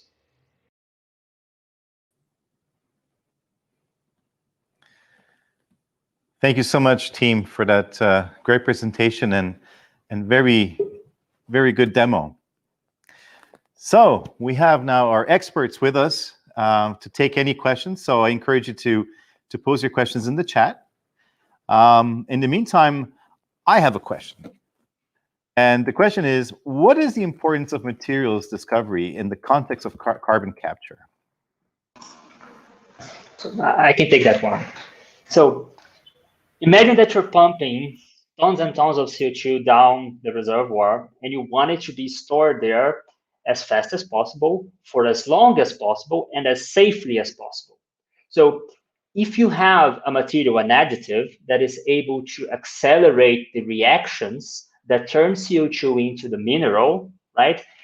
You can change what nature would take a couple of years to a couple of months, or maybe even shorter, in order to accelerate the storage and increase the safety. So that's where material discovery comes in, selecting the additives that can shorten the time scale for the most secure kind of CO2 storage.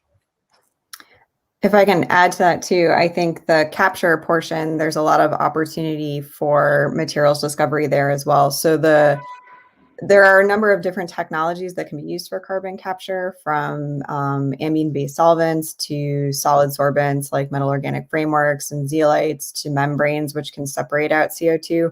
The only one that's really been demonstrated at scale are amine solvents, which are not a sophisticated technology, to put it lightly, and they come with significant challenges, which include things like high energy penalties for generating them. They're caustic, they degrade readily over time, usually due to oxidation. And so there hasn't been an application of AI to accelerate discovery of these. And we've reached a point in time now where time is of the essence. We have to do it quickly. We can't rely on typical discovery times on the order of, of decades. So I think now is really a good opportunity for us to apply these technologies. And this is a space where there is urgency of time to come up with new technologies that can outperform what's there today.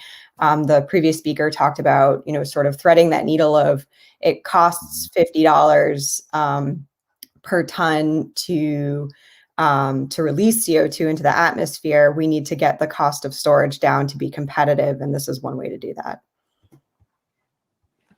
That's great. Another question is around AI systems, and the question is, can AI systems suggest solutions far faster than that can be experimentally tested?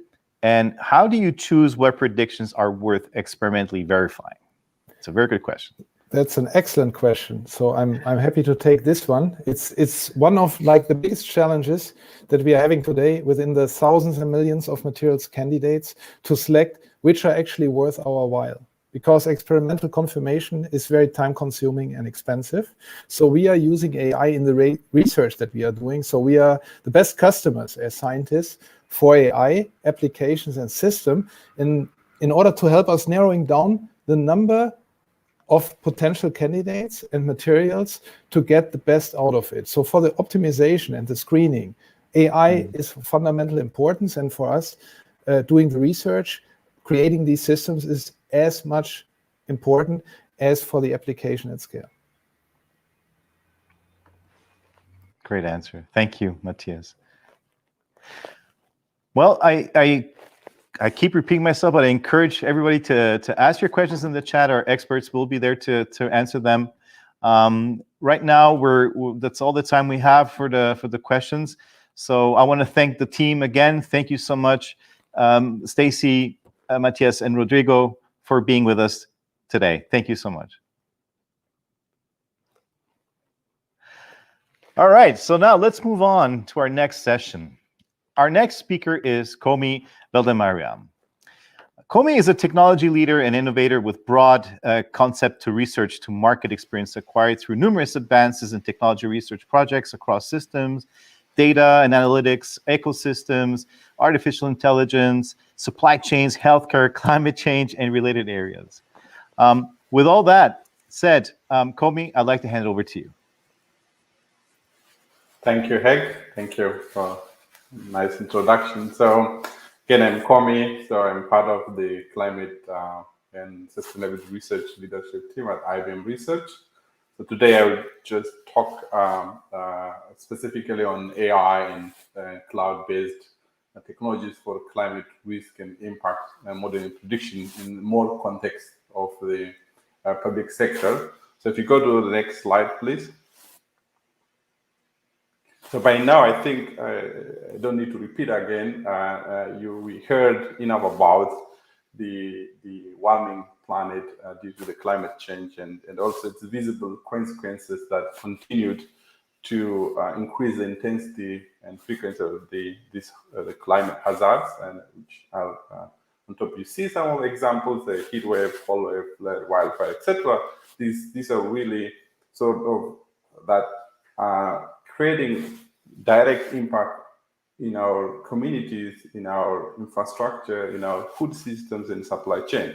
So just if you look at on this chart, really what you see, the chart shows the multi-billion-dollar economic impact from the weather and climate disasters just in the United States over the last 40 years, right? So the point I wanted to make here is, if the current trend continues like this in the next 28 years from now, the climate change could really cut the the world economy by more than $23 trillion. So this essentially means that climate change could take approximately 11 to 14% of the the world economy by 2050, which is kind of really scary, right? So we need to ensure our socioeconomic systems, like our communities, our civil infrastructure, and so forth, are resilient to climate change by designing adaptation and strategies against these extreme event disruptions.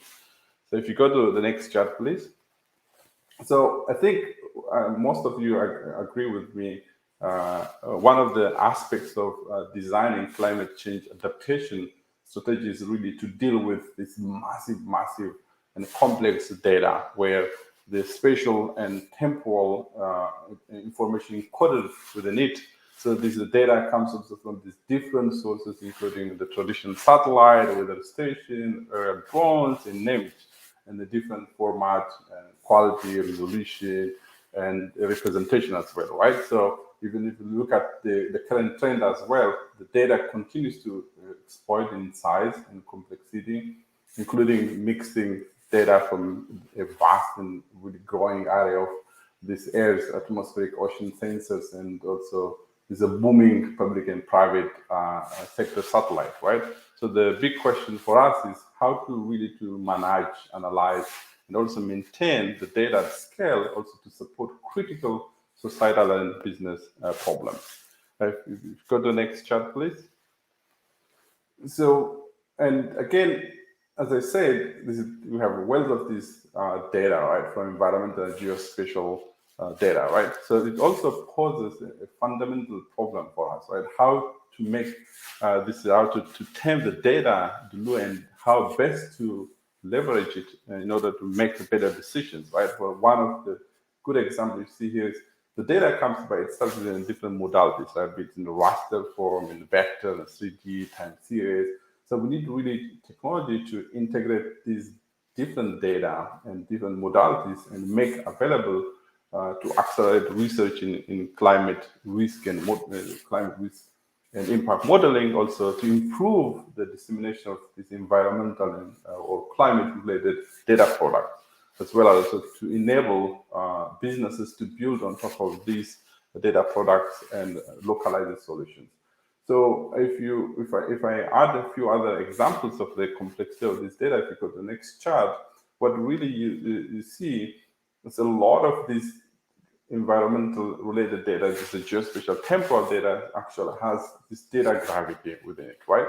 So which implies that the data become much harder to be moved, and this can cause complexity and slow our effort also to design digital tools for climate change adaptation goals, which really start also creating this information silo and ultimately also challenging our ability to really respond to climate hazard disruptions. So as you heard from our keynote speaker yesterday, I think the gentleman from the UN and the Africa Risk Map.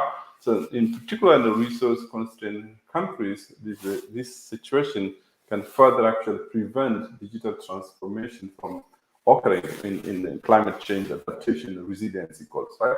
So overall, what we see is the fact that also the data is too big to move, and the context is really, really key to exploit. Means we have started the big data start attracting this more data, more compute, more analytics that really calling each of us here as the scientist, the developer, and also modelers to really start thinking about new tools, new architectures to be designed in order to address these complexities, right? So in the next chart, I will talk about some of IBM's technologies and which we have been developing and for the last couple of years. So we have really developing these novel data and AI tools and technologies across 4 dimensions. So the first dimension is really building this large-scale geospatial data and analytics platform. Second, we are building this climate informatics toolkits for enabling mid to long-term climate predictions and weather extremes. And the third area we are working on is building this general purpose modeling framework to accelerate the way in which we basically develop climate risk analytics services. And the last one, we're focusing on tools that allow us to integrate weather and climate information into applications so that we can actually enable climate-aware decision making. So in the next charts, I will highlight some of these tools and technologies in brief, and maybe some of you already heard in the previous, yesterday also in another forum. So one of our flagship technologies is the IBM Pairs technology, which is a big geospatial data analytics platform, which is designed to solve some of the key data and analytics challenges, as I mentioned earlier. It allows researchers and analysts to accelerate the exploration of the environmental and climate data and model at scale. So if I go in from the bottom up in the technology stack here, so what you see is through the data and the data curation and ingesting tool at the bottom, so Pairs able to ingest and curate more than 10 terabytes of the new data every day, and also integrate different data models, as I mentioned earlier, be it raster, vector, 3D, time series, and so forth, so that at the end, what you see is that the data being integrated and linked in a sort of in space and time, while also managing this data pipelines with major content providers across the globe. So if you go up a little bit in the stack, you see this through this distributed compute and the data store capability that Pairs has.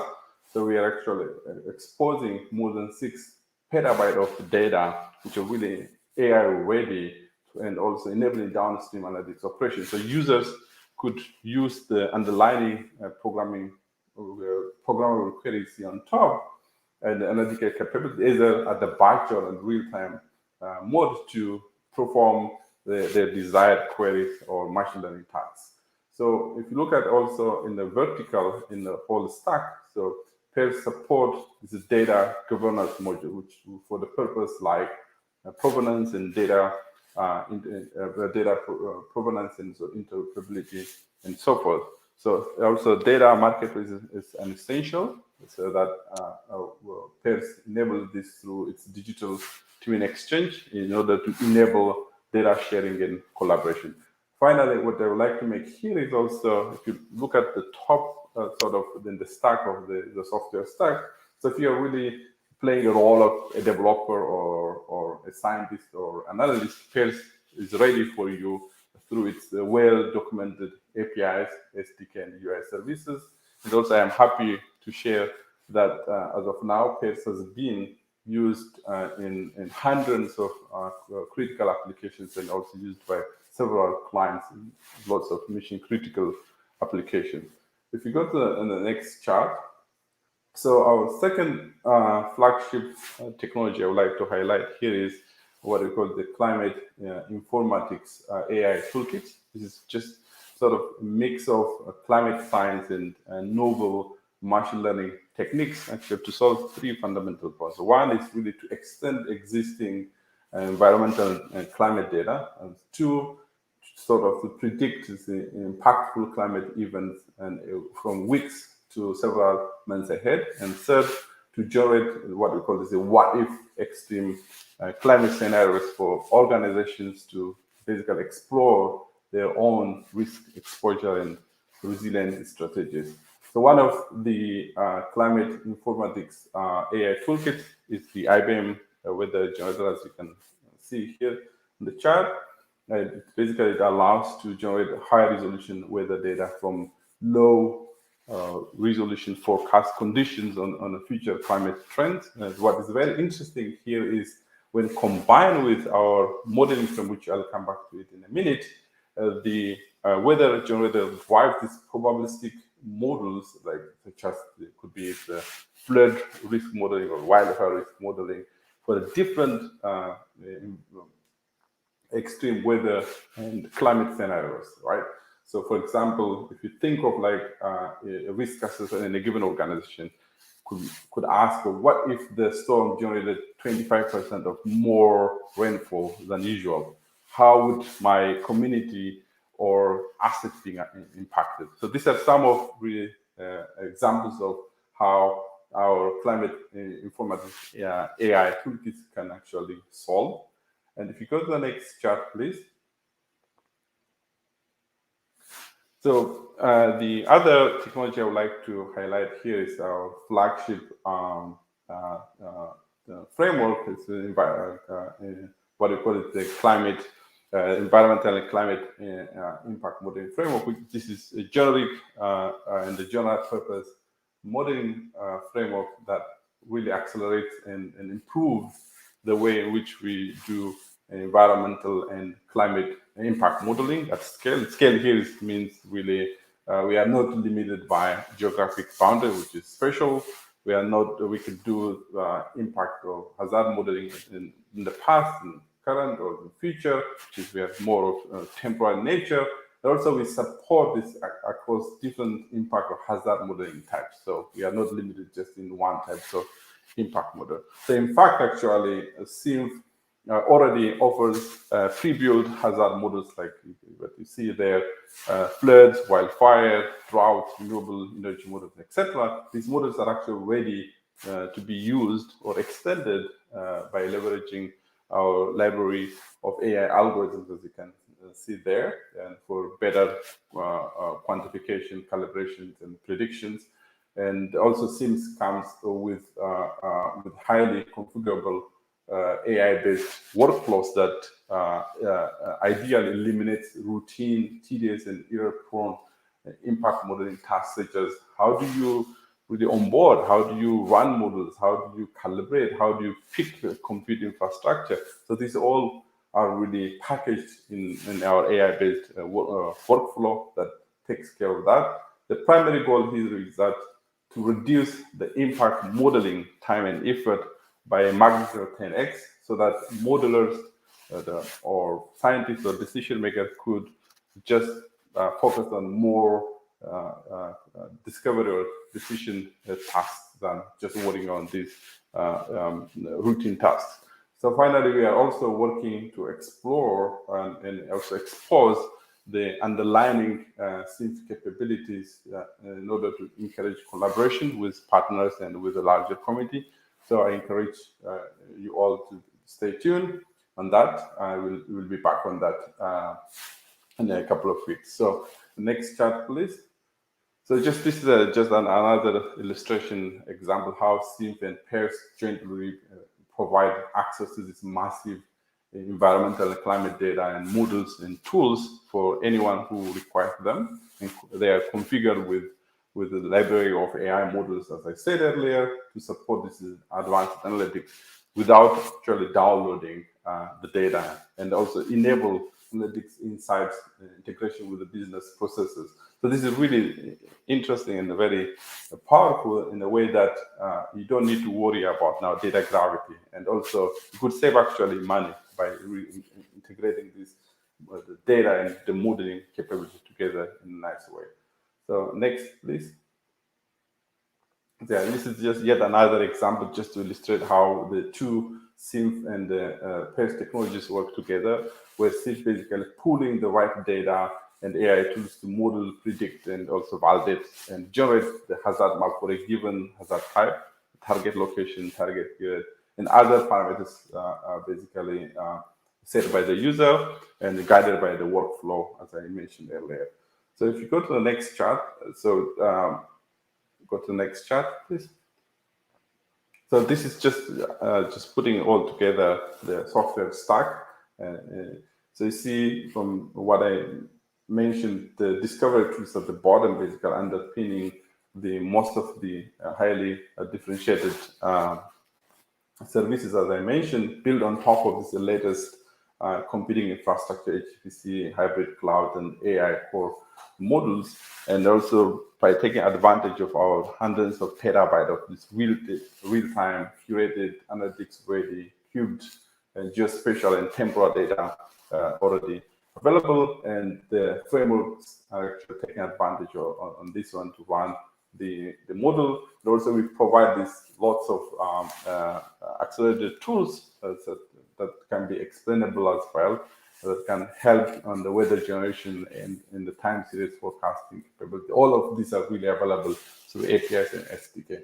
So as a final remark, what I would like to make here is that the way really, the idea behind our technologies and framework is that no one actually solved the climate problem alone, right? So, but with this cooperation with like-minded partners like some of you in the call already, like we really need to create these hierarchical technology roadmaps and the technology capabilities. We can actually work together to solve some of the toughest problems in the climate change, in particular, in this case, in the climate adaptation problems.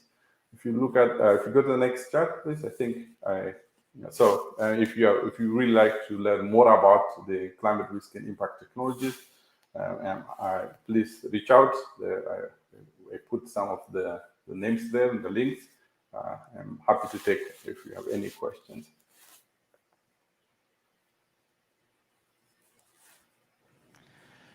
Thank you so much, Komi, for that great presentation. Komi, we do have a question coming from the chat. Let me just read it out to you. At what layer of technology stack is there the most opportunity or need for innovation? So I would say, I think at each level we need innovation. So if you look at the data level, I mean, as I mentioned, the data is vast, complex, right? So you need new ways. It's not typical large big data processing, right? This is really climate data or environmental data you're talking about, right? That requires us a domain understanding. It requires really understanding the physics law, understanding also the fundamental question about what we have in our environment, right? So you need really at the data level innovation, and also you need how do you interpret this data? How do you really analyze it? How do you really represent it? You require that at the accelerator level you need, right? And also at the level one, if you go one up, really, what features really matter for you, right? So you need this featureization technologies that whatever feature, for example, feature for a problem A could be agriculture is different from feature from, let's say, infrastructure resilience, right? So if you look at the insurance use case is different. So how do you really come up with this novel AI or machine learning techniques really to automatically pick up these features. And then again, we have talked a lot in the last couple of days about all this uncertainty comes with this climate environmental data. Really understanding those the uncertainty, quantifying them, translating them is a huge problem. Also requires a lot of deep investigation and innovation. And then a lot of people really not really taking enough time and the aspect of how do you really integrate this into business processes. That is actually one of the fundamental problems. Few people really understand in the domain, and it just, you don't just create insights or create predictions, but how do you actually make decisions on top of that when you're basically integrating with assets at risk or population at risk, financial decision making. So in a short, I mean, you need innovation at every step in the software. That's excellent. Very clear and thorough answer. Thank you so much, Komi. That's all the time we have for now. So I want to thank you again for being with us today. Great discussion and great answers. Thank you so much, Komi. Our next session is a panel discussion on research science challenges for battling climate change. Moderating this panel is Bruce Emelgreen, an IBM Research staff member. Bruce, over to you. Thank you, Haig. I'd like to start by introducing our four panelists. Bob Allen is Senior Research Fellow in Polymers and Composites with the Circular Economy at the National Renewable Energy Laboratory, NREL. Bob joined NREL last year. His role is to co-lead NREL's circular economy strategy and to lead a transformational project on new high-performance polymers and composites with design circularity for energy applications. He's also part of the Department of Energy's Bottle Consortium leadership team. Bob came to NREL with 35 years of industrial experience at IBM's Almaden Research Center, where he recently led IBM's Polymer Science program as Senior Department Manager and Distinguished Researcher. His contributions in polymer technology for manufacturing semiconductors were recognized with his election to the National Academy of Engineering.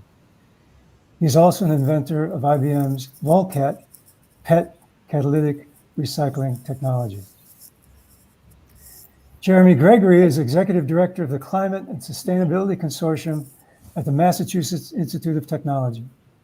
He studies the economic and environmental implications of engineering and system design decisions, particularly in the areas of material production and recovery systems. Research topics include product and environmental footprinting, manufacturing and life cycle cost analysis, and characterization of sustainable materials systems.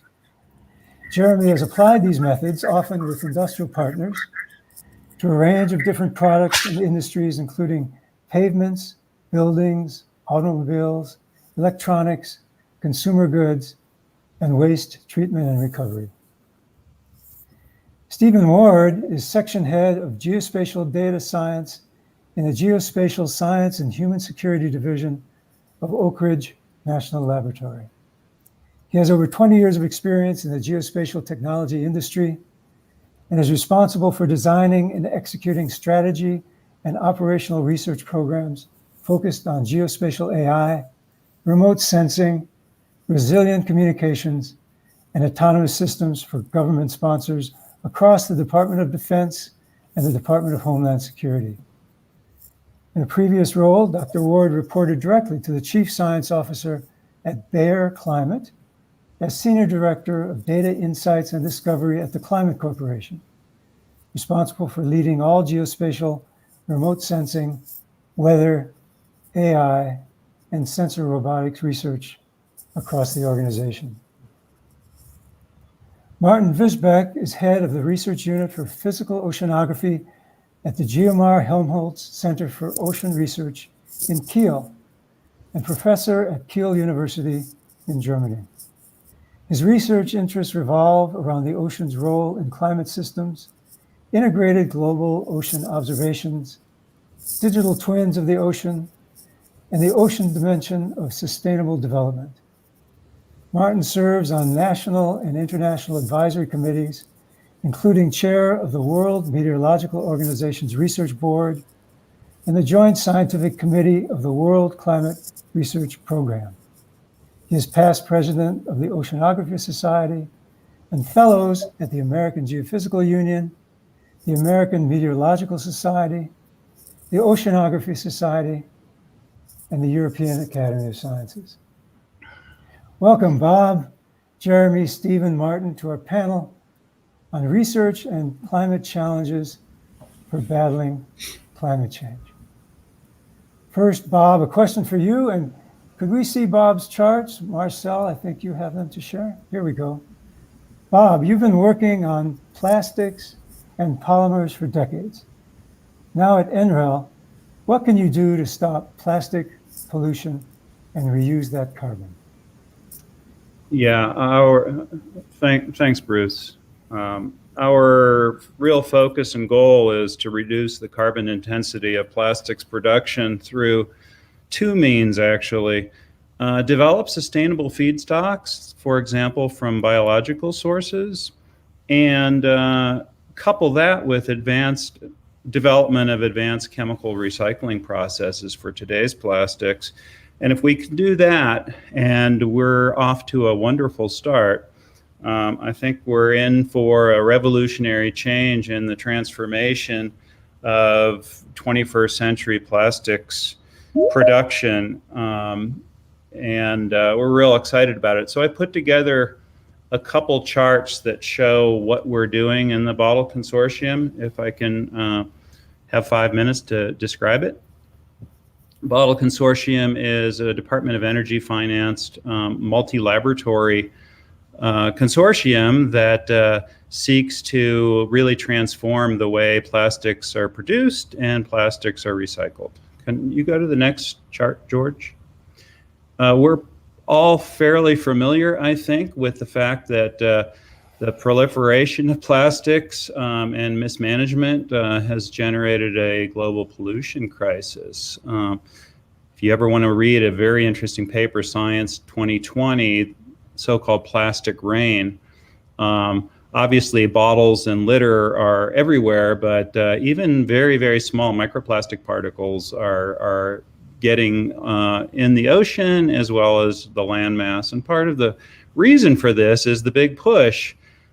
We are creating globally almost 1 trillion pounds of plastics annually, which is shocking.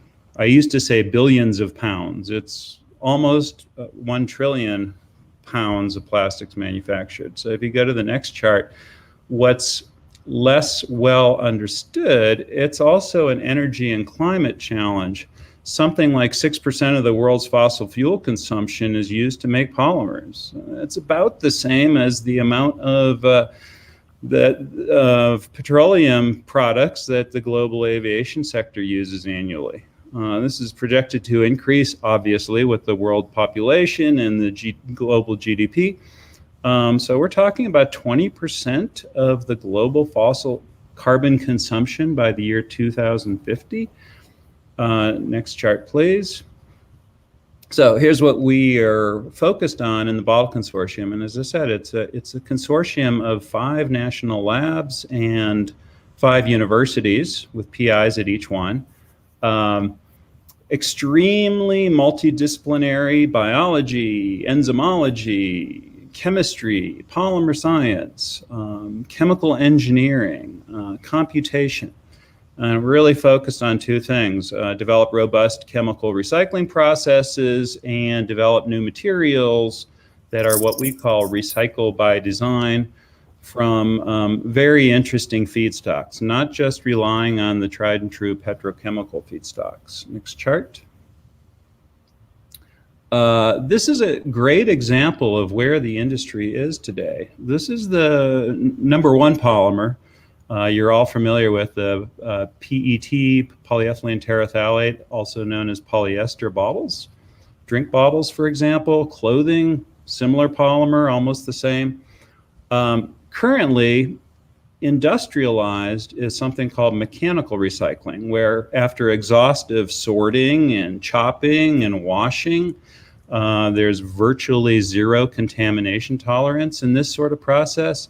You can chop the material up and remelt it, mix it with virgin polymer, and you're off to the races in terms of having 5, 10, 15% recycled content in, for example, a new water bottle. The problem is all the other materials that come into a recovery center that are not pristine looking clear plastic go either in downcycling, landfill, or in the future, our hope is, they will go into a chemical recycling process. So what you're talking about is every polyester containing material, be it bottle or a clamshell, some sort of package, maybe even textiles, which is the real grand challenge, could be deconstructed all the way back down to monomer. The problem there is on the next chart, the challenge there, I should say, and this is a slide from IBM. This is the Volcat process, which is a selective digestion of PET using a very special catalyst. The challenge will be the materials that are available in high quantity are going to be extremely low quantity, hopefully extremely low cost input.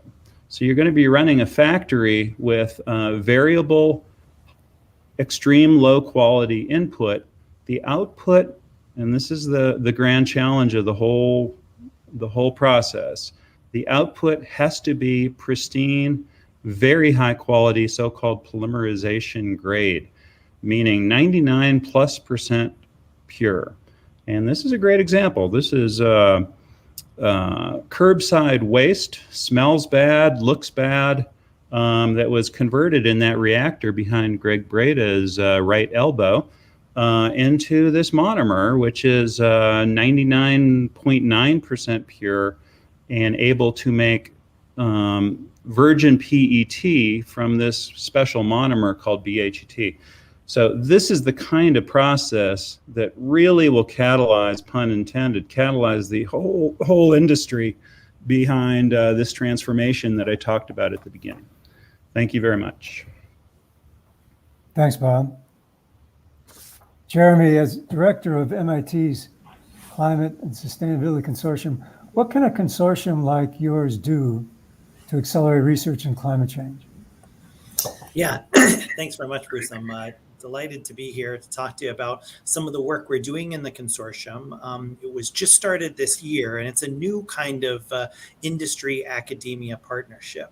Right now, we're made up of 13 members, including IBM, and also companies from a variety of different sectors, including Accenture, Apple, Boeing, Cargill, Dow, Wholesome, a materials company, Inditex, an apparel company, MathWorks, a software company, Nexplore, Hocktief, a construction company, PepsiCo, Rand Whitney Containerboard, and Verizon. So that's one of the things you might notice is those companies are all from different sectors. And that's kind of the point behind this. We know there's a lot of different technological challenges to advancing climate solutions. But what we're trying to do is take a step back and say, what are the challenges that would affect all those companies that are not necessarily specific to their individual sectors? So we're trying to get those companies to work with each other to identify what are common challenges and then also engage with the MIT community. And so in our first year, we've already identified a few key themes that are important to all of them. And those include sustainable supply chains and decarbonizing freight transportation in particular. Also circular economy of both plastics, like Bob just talked about, and also metals and minerals. and then nature-based solutions to carbon removal, including like forestry and agriculture, and lastly, engineering-based solutions to carbon removal, like carbon capture, utilization, and sequestration. So those are the topics that we're focused on, and we're trying to get those conversations happening between companies from entirely different sectors about how can they join forces with each other and also with MIT to look at challenges around data or scaling in particular, I think is something that we want to talk about, and I'll discuss a bit more throughout the panel. But like I said, it's a new model that we're looking forward to expanding. Thanks, Jeremy. Stephen, at Oak Ridge National Laboratory, how will your group use geospatial and population data to help us mitigate and adapt to climate change? Yeah, thanks, Bruce.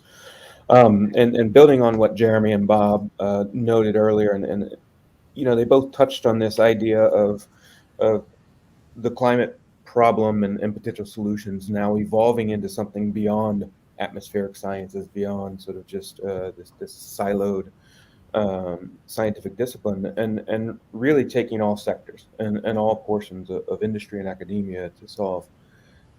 What we really are looking at quite a bit within our division is not as much the impact humans are having on climate, but what is going to be the downstream impacts of climate change on humans. This is a big problem. This is a scaled problem. This is something when you're looking at the nexus of the built and human environment, which is largely what we do here within the Human Dynamics and Geographic Data Sciences group. We have to do this at scale, and we have to do this at scale both spatially and temporally to understand what those downstream effects are going to be. So we're really concerned with answering questions about where people are, what people are in that location, and where can they safely be moved to if impacted by physical environmental conditions associated with climate change. Of course, these sort of environmental refugees, if you will, and this environmental refugee crisis is also going to trickle down and have impacts on political stability, on economics, on food security, and so what we're doing is working to build up the data sets that we believe are going to be necessary to help model and mitigate some of the impacts the human impacts associated with climate change. And we're, of course, looking at this through a spatial lens. Spatial data, remote sensing data has the ability to be collected at scale, be collected in a non-intrusive manner, and done so in a way of, and it's regardless of environment, whether you're looking at oceans, whether you're looking at terrestrial environments, urban environments. And so we're building up this large data set and understanding of who is where and who is going to be at greatest risk. It's our belief that the hardware, the methods and models, these are somewhat ephemeral. They're always going to be improved. They're always going to change. But we have to have this baseline collection of data in order to really be able to unravel a lot of this problem. Thanks, Stephen. Martin, and you have some charts which they're going to put up. In your research on oceans at the GMR Helmholtz Center in Kiel, what are the oceans telling us about climate change and our new future? Yes, thanks, Bruce, and thanks, colleagues, for allowing me to be here. I'm going to take a little bit of a tack. I'll speak about the ocean a little bit, but also really want to bring out what the international community is doing and what international frames we can use to look at this problem. I think Bruce just mentioned about the scale element of the challenge, and there's also a scale element of how we do the science that we do. So the next chart gives you one actor in this space, that is the World Meteorological Organization, is a UN body that really connects the world meteorological centers of the world. In the US, that would be the National Oceanographic and Atmospheric Association. And it's well known for meteorology, for weather forecasting, but it actually has a mandate both on water, climate, and weather. And the weather, that's what we know a lot. It's an old organization, but it's really important still. Next chart. And what you see here, what do? So they coordinate globally all the observations that are relevant for weather first and foremost, but also climate and water. Then they bring these data together, do quality management, but then provide services to the national member states, that is, and that certainly can only be done globally if you have the capacities and capabilities, but they're also engaged in research, the topic I will discuss. Next chart. And just as an example, just today, they released a report at the beginning of the General Assembly meeting at the UN in New York called United in Science. And you see here 8 key messages that are important for last year. And if you look at them, you can't read them right now, but there's 6 of them are about the environment. 1 is around COVID. And so I think it just shows you that that organization is also very present in the political sphere. Next slide. And here, Bruce, what you ask is the ocean and climate connections. I think most of you would sort of know this. As the planet warms, also the ocean warms. That means it's getting warmer. We have more ocean-based heat waves, but also sea level rises. And we have changes in the chemistry of the ocean. Things like ocean acidification, loss of oxygen are the topics that the oceanographers study in. But I want to go not too much deep into that. Next slide. And really think about what the purpose of this conference is. So given that challenges and given what also we just heard from Stephen, that on the one hand, the research is showing us, the threats or the changes that the human have on our planet. We talk sometimes about the Anthropocene, the humans are changing the face of the planet. But the question really now is, so what do we do about it? Solutions. And I think we heard some good examples, not only about climate, but other industry solutions, just in this panel, but before. Next slide. So that sets us into new motions. At the World Meteorological Organization, typically we use some sort of value chain thinking. We have societal needs, say weather forecasting, but now also climate assessment and climate change. Then we have research, observations, data processing, and services that then get to the benefits.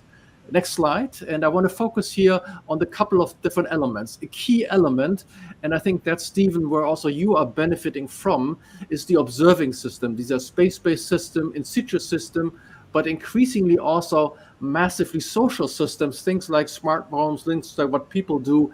And I think that's a new opportunity that we can think about these observations of our planetary environment, not only in the technical experts that, for example, space has, but also other observing systems, and how to bring them together. Next slide. And here, I think, in particular, how can we use this information in a forecasting mode is one of the big challenges is. It's easy for weather because we've learned how to do that, but it's much harder for climate because of all the societal dimension that Stephen alluded to. Next slide.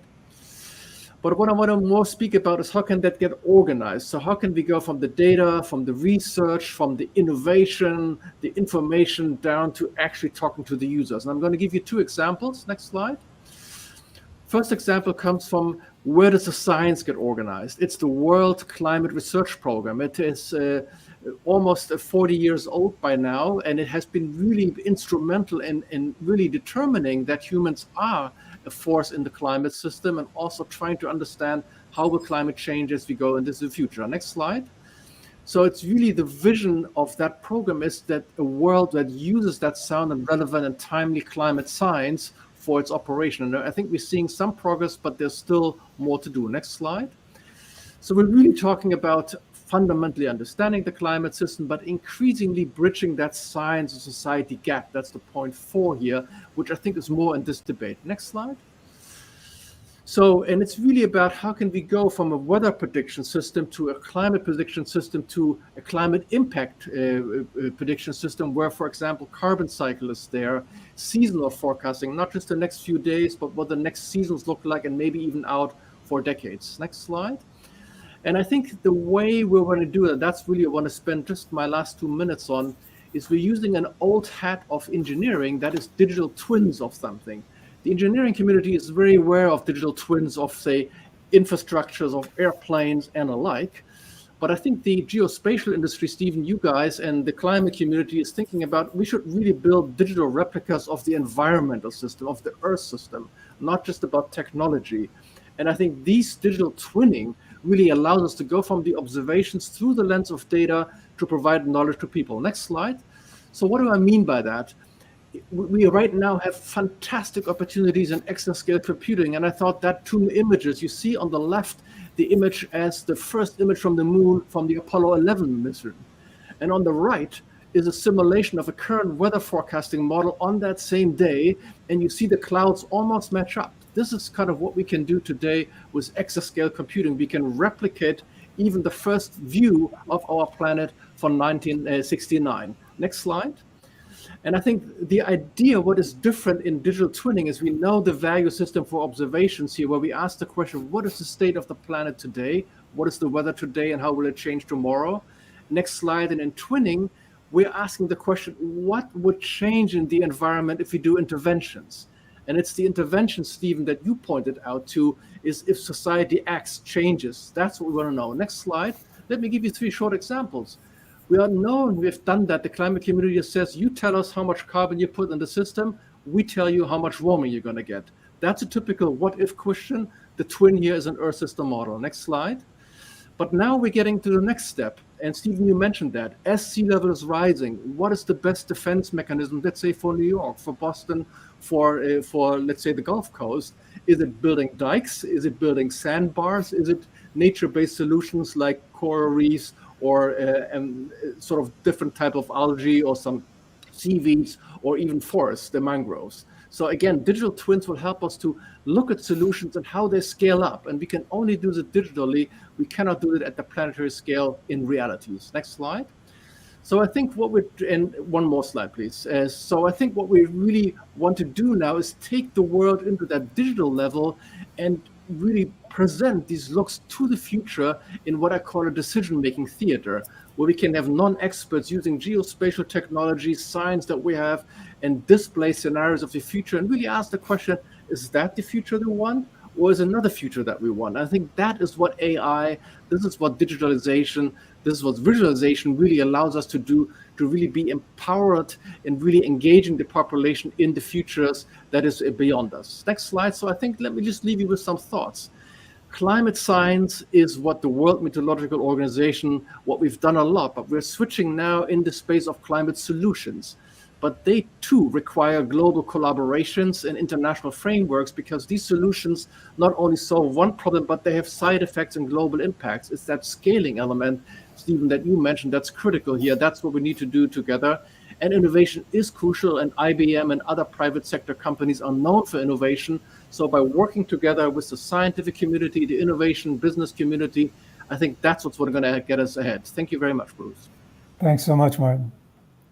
I see we have about 3 or 4 minutes left, so I want to get at a real key topic for research. And that's about promises for net zero by 2050, which is really the next generation, 29 years from now. So I'm wondering, who's going to do it? So this next question is about education. First, Jeremy and Martin, you're professors. So you have an important job to train the researchers of the future, and Bob and Stephen at your national labs. I'm sure you work with young people too. Will there be enough researchers and scientists in the next generation worldwide to solve the problems related to climate change? And we really only have a few minutes for this. Sure, yeah, I can take a quick stab at it. I think that at least part of the key to this, I mean, well, maybe the short answer is I don't know if we'll have enough. But in order to encourage people to participate, a big thing that we want to do is say, this is not just a technology challenge. We need a lot of social scientists. We need people who are thinking about political science aspects as well. So it's a really multidisciplinary effort. So a big thing that we're trying to do is actually highlight people who have sustainability careers within all of our member companies, so that people at MIT who are thinking about careers know, oh, you know, I don't just have to be an environmental engineer or a civil engineer. We need the people who have many different backgrounds to contribute to this. So so that's a big push that we're trying to make. Thanks, Jeremy. Bruce, what I see in our quarters of the world, that the students are increasingly also interested in these type of agendas. On the one hand, I would agree with you in particular when it comes to new technology, AI, and so on. The workforce that we're training is not to scale what the industry needs and also what climate solution needs. So there is a challenge right there. But I agree with Jeremy. What we are trying to set up in our educational enterprises is also more interdisciplinary, multidisciplinary, but also transdisciplinary environments. And what do I mean by that? These are environments where academics also work together with practitioners of industry, with civil society. And these are the exciting innovation hubs, I think, that's really going to give us that innovation, that adaptation, and that new kind of science and research that we need. And Jeremy, I very much agree with you. I like the program that you presented. It really makes it sort of almost seamless, whether you're in academic environments or in private sector environments or civil society environments, because we got to work together on these solutions for the future. And we got to train our students, our next generation, to be really more versatile in cutting across these communities. And that's an exciting and fun challenge. But I must say, maybe, Jeremy, you have the same experience. Sometimes academic institutions are a bit traditional. They don't like that so much. But I think it is the way of the future. And I think programs like that, Jeremy, that you have, that we have, students love them. They really come to them. And I can see prosperous next generation thinking there. We need to just support them. Thanks so much, Martin. So we have no time left, so I'm going to give you a quick chance. Yay, nay, or halfway. Bruce, there is a note that says we have like a few minutes ago. Oh, it says 10 minutes I do left. see that now. Oh, okay. So I think it's not as bad as you think. That's wonderful. Green light to go to 12:30 actually. So okay, that's good. I'm glad to see that. So on the same point about education, what do you think? Should governments, all the way from local to federal, do more to promote and fund better education for science and computer science and engineering and the other fields to meet this challenge? Or should we rely on the student's own interest? Where should this change come? You know, I'll take a stab at this. First, I'd say you're talking to 4 scientists, so I'm pretty sure that I know the answers here, right? To say we're unbiased is probably a little bit of a stretch, but I think absolutely. And I think one of the things that governments can do better, where we can start at an earlier age, is make this sort of work, make this interdisciplinary sort of approach. We are often so focused on pushing people to be an engineer, to be a doctor, to be this expert in one field, that it's frowned upon to be a little bit wider in your depth or in your breadth of knowledge.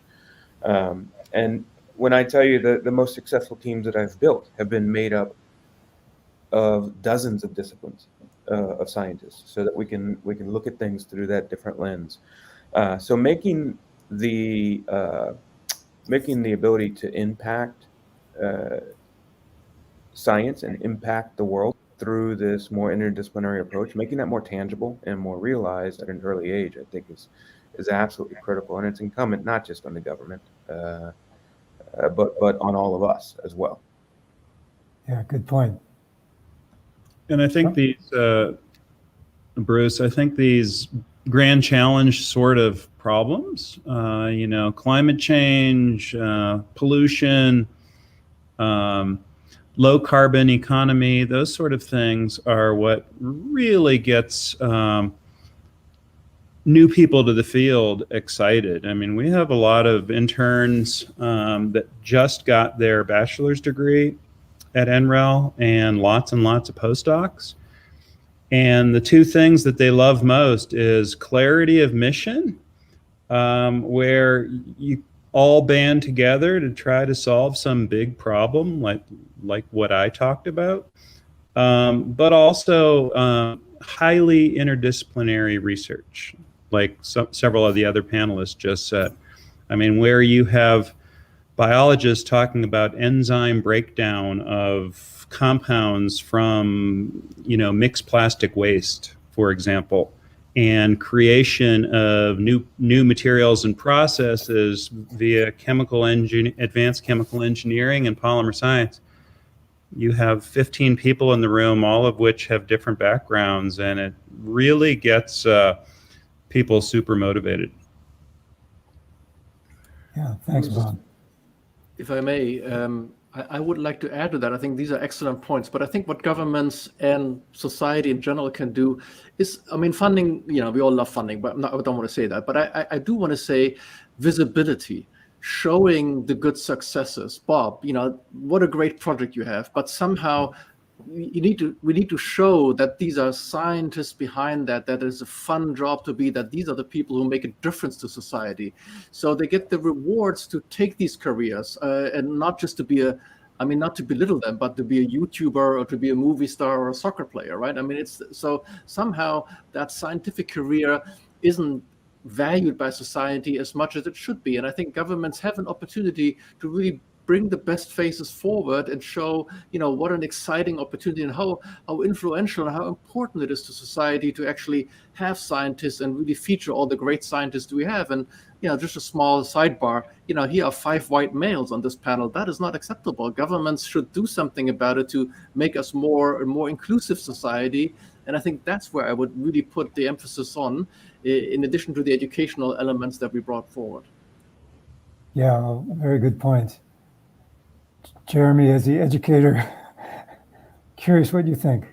Yeah, sure. I think that we, just like as Martin mentioned, giving visibility to people to know this is the kind of career that you can have in sustainability and the type of training that you need, and that it doesn't have to be just something in engineering, right? We need people from economics, we need people from social sciences. And so those are the types of things that government can do, create incentives for people in non-traditional programs or backgrounds to try that out. And I think that's what will work well, is emphasize that people can and should enter sustainability related fields, even if they don't consider their backgrounds to be appropriate for them. Yeah, that's good. So we have our 4 minutes left, and I did want to get your opinion on this topic. We hear from industries, maybe through advertisement, they're all upbeat about net zero for 2050. And yet when we talk to researchers, they're not so sure. And I'm curious from you, in the middle of this research problem, and I was going to give you a thumbs up, thumbs down, or maybe sideways, but we have perhaps an extra minute. Are you optimistic about the way research on climate change is going now? Can we make it? And I'm optimistic. So I'm curious. Can I do? Okay. Yeah. But let's be honest, I think this is an exciting question, and it speaks to what I believe Martin said, and I love the phrase of transitioning from climate science to climate solutions, right? And what that's going to take is it's going to take engagement by industry. It's where the rubber meets the road. It's going to take engagement by them to make it happen. Economics are going to drive the direction of this thing. Policy and maybe access to talent are going to drive the pace of it. But I feel very strongly that this is a step in the right direction. Maybe 2050 is optimistic. I still think we need to, come to some agreements on baselines and metrics and where do we start from a benchmark standpoint and how we measure. But for me, it's the last 2 or 3 years and seeing the transition of thought to something that's really tangible by industry and these organizations is a tremendous sort of jumpstart or shot in the arm for the climate science community. Yeah, I like that point. And Jeremy, of course, you have a new way of doing research, really, by combining industry. Maybe you'd like to add to what Stephen just said. Yeah. I've done some work, just published a paper a few days ago about can we achieve net zero in the building and pavements sectors. And we looked at sort of some business as usual paths and then also some more ambitious pathways. And the interesting thing about the ambitious pathways, they all use today's technology. There's nothing special about the technology we need to get there. What we need are some nudges to get people to change their behaviors. And I think the more I study sustainability, the more I think those nudges are what's important. And the reason why we really think the consortium that we've created here could help with some of those nudges is because it could be finding those other partners from different sectors is what allows you to actually make changes. And so I think that's where the real challenges are going to lie. We know that from a technological standpoint, we can do that, but are the incentives there to get people to actually make changes? You know, we're trying one approach to get people to do that, but I think we're going to need a variety of those nudges to make it happen. Yeah, good point. And Bob, you're the industry expert. I call on you with decades of industry experience. What is the important role?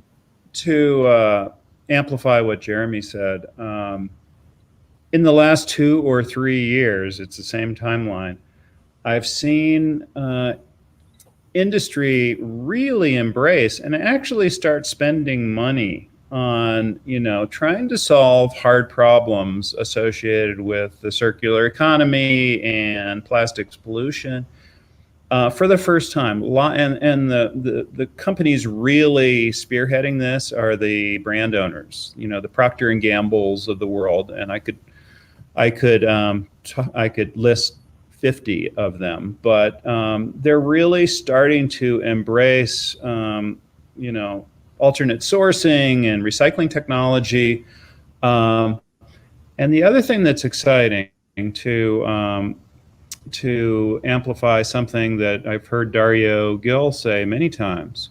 The semiconductor industry got to where it is, which is an amazing story, and a truly amazing story, through road mapping exercises, the semiconductor roadmap. And now I see in my field, my new field, the same sort of thing. There's an incredible focus on trying to roadmap so that we can be where we need to be in 2030 or 2040. Or 2050. And so that's very exciting, and it's a complete sociological change. Thanks, Bob. Well, thanks to all of you. That ends our panel. Bravo, wonderful answers. I'm very encouraged after hearing this from you, and I hope you in the audience are as well. Thank you very much. Back to you, Haig. Thank you. Thank you so much, Bruce. Thank you, everybody. What a brilliant discussion that was. Thank you. So we're coming to the end of our 3-day IBM Research Horizons Future of Climate. I want to thank you for your participation and for making the last 3 days interactive. Your feedback is incredibly valuable to us. You will receive a survey link via email at the conclusion of this event. Please use this to share your thoughts with us. It is really crucial and important that we get your feedback.